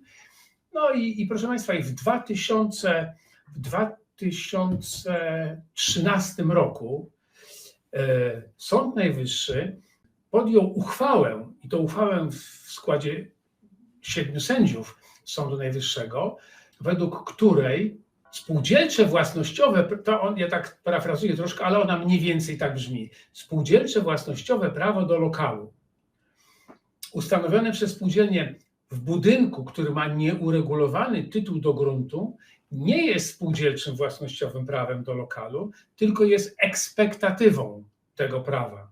Ekspektatywa to jest od angielskiego to expect, oczekiwać, jest takim oczekiwaniem na to prawo. Jak się ureguluje tytuł do gruntu, to wtedy to będzie spółdzielcze własnościowe prawo do lokalu, ale dopóki się nie ureguluje tytułu do gruntu, to jest tylko ta ekspektatywa. I co więcej, dopowiedział Sąd Najwyższy, że dla tej ekspektatywy nie można założyć księgi wieczystej. I tu, proszę Państwa, rozpoczyna się nasza tragedia. A mianowicie ktoś, kto nabył lat temu 10, 20 czy więcej nawet spółdzielcze własnościowe prawo do lokalu, najzwyklej w świecie kupił je na przykład od kogoś albo odziedziczył w spadku tam po rodzicach, a rodzice kupili od kogoś. Czyli spółdzielcze, no po Bożemu nabyte spółdzielcze własnościowe prawo do lokalu dysponuje aktem notarialnym, że on to kupił, prawda, lat temu 20. Ma zaświadczenie ze spółdzielni, bo jest członkiem spółdzielni, zaświadczenie, że przysługuje mu spółdzielcze własnościowe prawo do lokalu i teraz chce tobie, Tomku, to mieszkanie sprzedać, a ty chciałbyś wziąć kredyt na nabycie tego mieszkania i okazuje się, że ponieważ to mieszkanie nie ma założonej księgi wieczystej, bo nie była potrzebna, okazuje się, że nie można dla niego założyć księgi wieczystej, bo Sąd Najwyższy twierdzi, że to nie jest spółdzielcze własnościowe prawo do lokalu, tylko to jest jakieś oczekiwanie na spółdzielcze własnościowe prawo do lokalu, a dla tego oczekiwania, dla tej ekspektatywy nie można założyć księgi wieczystej. No więc wiadomo, jak bank udziela kredytu, no to chce zabezpieczyć. Zabezpieczeniem jest najczęściej to spółdzielcze mieszkanie kupowane. Jeżeli nie można dla niego założyć księgi wieczystej, to znaczy, że nie można ustanowić hipotekę, bo wpis do księgi wieczystej hipoteki jest konstytutywny, to znaczy, że hipoteka powstaje z chwilą wpisu do księgi wieczystej. No ale jak nie ma księgi wieczystej i nie może jej być, no to nie można wpisać hipoteki, co oznacza, że ten kredytobiorca nie może tego kredytu dostać, bo mu go bank nie udzieli. Spowodowało to, proszę Państwa, taką mało fajną sytuację, w której te mieszkania po pierwsze straciły na wartości. Te mieszkania spółdzielcze, własnościowe, które są na gruntach tych nieuregulowanych. Straciły na własności, na wartości. To po pierwsze. Po drugie, znakomita część, większość nawet nabywców potencjalnych nie chce ich kupić, a nawet nie może ich kupić, bo nie dostanie kredytu. No i właśnie to jest powód, dla którego one straciły na wartości, bo nie straciły na wartości dlatego, że po prostu straciły, że się ludziom, tylko dlatego, że krąg nabywców takiego mieszkania jest ograniczony, a nawet jeżeli ktoś kupuje bez kredytu, bo jego stać, no to sobie myśli potem, a co będzie, jak ja będę chciał to za x lat sprzedać. Znowu będę ja miał ten problem, czyli wolałbym zapłacić mniej. No jest to chyba trochę denerwujące, że nasze władze nic nie zrobiły z tym problemem, prawda? No jest właśnie tak, a nawet jakby nie chciał sprzedać taki nabywca, no to być może będzie chciał wziąć kredyt nie wiem, na samochód czy na cokolwiek, a nie będzie mógł tego zrobić, bo nie będzie mógł ustanowić. Ma mieszkanie dużo warte, prawda, w dobrym miejscu, a ono nie może stanowić zabezpieczenia, bo nie można założyć księgi wieczystej. I ta sytuacja... Przy samochodzie to raczej zabezpieczenie jest na tym samochodzie często, ale pożyczka hipoteczna czy jakakolwiek rzecz to eliminuje ciebie. No tak, ma takie gorsze prawo, prawda? Chociaż teoretycznie cena jest metra kwadratowego jest niby taka sama, prawda? Bo to uzależniona od tego, jaki jest budynek, gdzie jest położony i tak dalej, ale tu nagle taka trochę rzeczywiście gorsza własność. Był taki pomysł, żeby rozwiązać tę instytucję, ten problem poprzez tak zwaną instytucję przemilczenia, czyli uznać, że jeżeli w ciągu 2 lat od wejścia wyprowadzić ustawę, już nie będę, bo przemilczenie to jest coś podobnego, to jest jedna z instytucji dawności.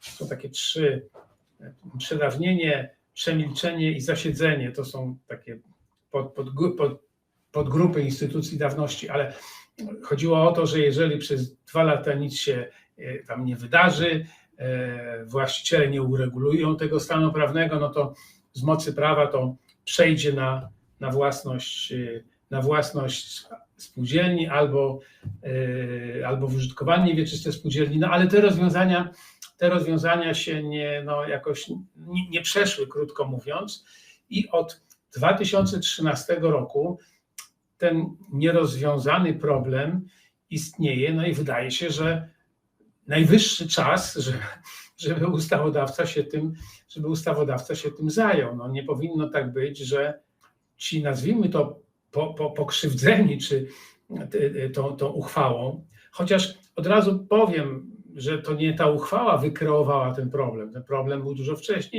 wcześniejszy, ale uchwała Sądu Najwyższego, to jest z 2013 roku, ona wyeksponowała ten problem, go tak wyolbrzymiła w praktycznym wymiarze. I ludzie, którzy naprawdę niczemu nie zawinili, no są w sytuacji bardzo nieciekawej, a bywa, że jest to dorobek całego ich życia to mieszkanie, no bo mieszkanie w Warszawie na przykład, no to jest kilkaset tysięcy, milion czasem, więc no taka, już nie przesadzając, spora tragedia tych osób. No tak, i tutaj ja nie widzę nawet rozwiązania tej sprawy. Problemy są też, jeżeli by ktoś chciał, nawet załóżmy mając tę księgę wieczystą już założoną kiedyś, chciałby zamienić te swoje spółdzielcze własnościowe prawo do lokalu na własność, bo też będzie miał problem, bo znowu powstanie problem, w tym drugim przypadku powstanie problem, no dobrze, ale co z tym gruntem, na którym stoi ten budynek? Od razu też, żeby Państwu uspokoić może trochę chociaż, to nie jest tak, że te mieszkania są w ogóle wyłączone z obrotu. To tak nie jest. One nadal są w obrocie, no mają tylko tę wadę, no i czasami jest trudniej znaleźć nabywcę. Trudno mi powiedzieć, co radzić nabywcom, którzy chcą kupować takie mieszkanie, no bo ja nie wiem, co nasze władze wymyślą, a problem dotyczy no właściwie chyba wszystkich rządzących od dawien dawna w Polsce, od przemian ustrojowych, bo ten problem powinien być już wtedy załatwiony, bo już w 90 roku wiedzieliśmy przecież, że to takie rozdawnictwo będące w czasach PRL-u, brak regulowania różnych rzeczy w księgach wieczystych, spraw własności, załatwienia tych spraw, że on stworzy problem. To nie jest coś, co powstało dzisiaj. 35 lat temu można było już na ten pomysł wpaść, prawda? Odnośnie do przekształcenia takiego spółdzielczego własnościowego prawa do lokalu w odrębną własność, bo trzeba wiedzieć, że zgodnie z ustawą o spółdzielniach mieszkaniowych, to osoba, której przysługuje spółdzielcze własnościowe prawo do lokalu, ma prawo wystąpić do spółdzielni o przekształcenie tego prawa w odrębną własność. No i jeżeli ma takie spółdzielcze własnościowe prawo do lokalu w budynku, który ma nieuregulowany grunt, to mimo tego, że przepis mówi, że spółdzielnia ma obowiązek w ciągu 6 miesięcy przekształcić to spółdzielcze własnościowe prawo w odrębną własność, to spółdzielnia tego nie może zrobić, bo z tym przekształceniem łączy się, przekształcenie wygląda w ten sposób, że się spółdzielnia ustanawia odrębną własność tegoż lokalu na rzecz tego nabywcy i to jest ok, ale z tym lokalem związany jest udział w nieruchomości wspólnej, czyli w gruncie. A grunt jest sporny, są wpisane roszczenia, w związku z tym nie można przenieść tego udziału w gruncie i w związku z tym no, niemożliwe jest dokonanie tego przekształcenia. Czas najwyższy, żeby to zmienić. No i mam nadzieję zmienić to nie obciążając kosztami tych, którzy zaufali kiedyś państwu i kupili te mieszkania spółdzielcze. To jest naprawdę potrzebna jakaś generalna ustawa i tak szerzej mówiąc to no nie tylko dotycząca tych udziałów, tych mieszkań, ale w ogóle ustawa, która załatwi raz na zawsze roszczenia do nieruchomości, bo to no nie chcę teraz tego w tej audycji poruszać, ale no czasami są kuriozalne roszczenia, no przecież znacie Państwo historię znajdowania tam 124-latków i inne takie historie, a po prostu skutki II wojny światowej między innymi się w tym odzywają. Ryszardowi dziękuję za tę audycję, chyba że chcesz coś dodać na temat tych roszczeń, czy nie? Czy kończymy? Dziękuję bardzo. To może tylko jeszcze jedną rzecz dodam, taką dotyczącą obrotu, bo to chyba warto wiedzieć. A mianowicie, bo mieszkanie spółdzielcze może mieć założoną księgę wieczystą, a może nie mieć. To jest tutaj dowolność. I teraz warto pamiętać, że jeżeli spółdzielcze własnościowe prawo do lokalu ma założoną księgę wieczystą, to obrót tym prawem, obrót tym mieszkaniem jest trochę spowolniony. Dlaczego? Dlatego, że jeżeli mieszkanie spółdzielcze własnościowe nie ma założonej księgi wieczystej, to można je sprzedać nawet jednego dnia 3 razy czy 5 razy. Czyli o godzinie 10 pan A sprzedaje panu B, o godzinie 11 pan B idzie do notariusza i sprzedaje panu C, a o godzinie 12 pan C sprzedaje panu D. Natomiast jeżeli spółdzielcze własnościowe dla takiego mieszkania jest założona księga wieczysta, to każde zbycie musi być poprzedzone wpisem tego poprzedniego nabywcy do księgi wieczystej.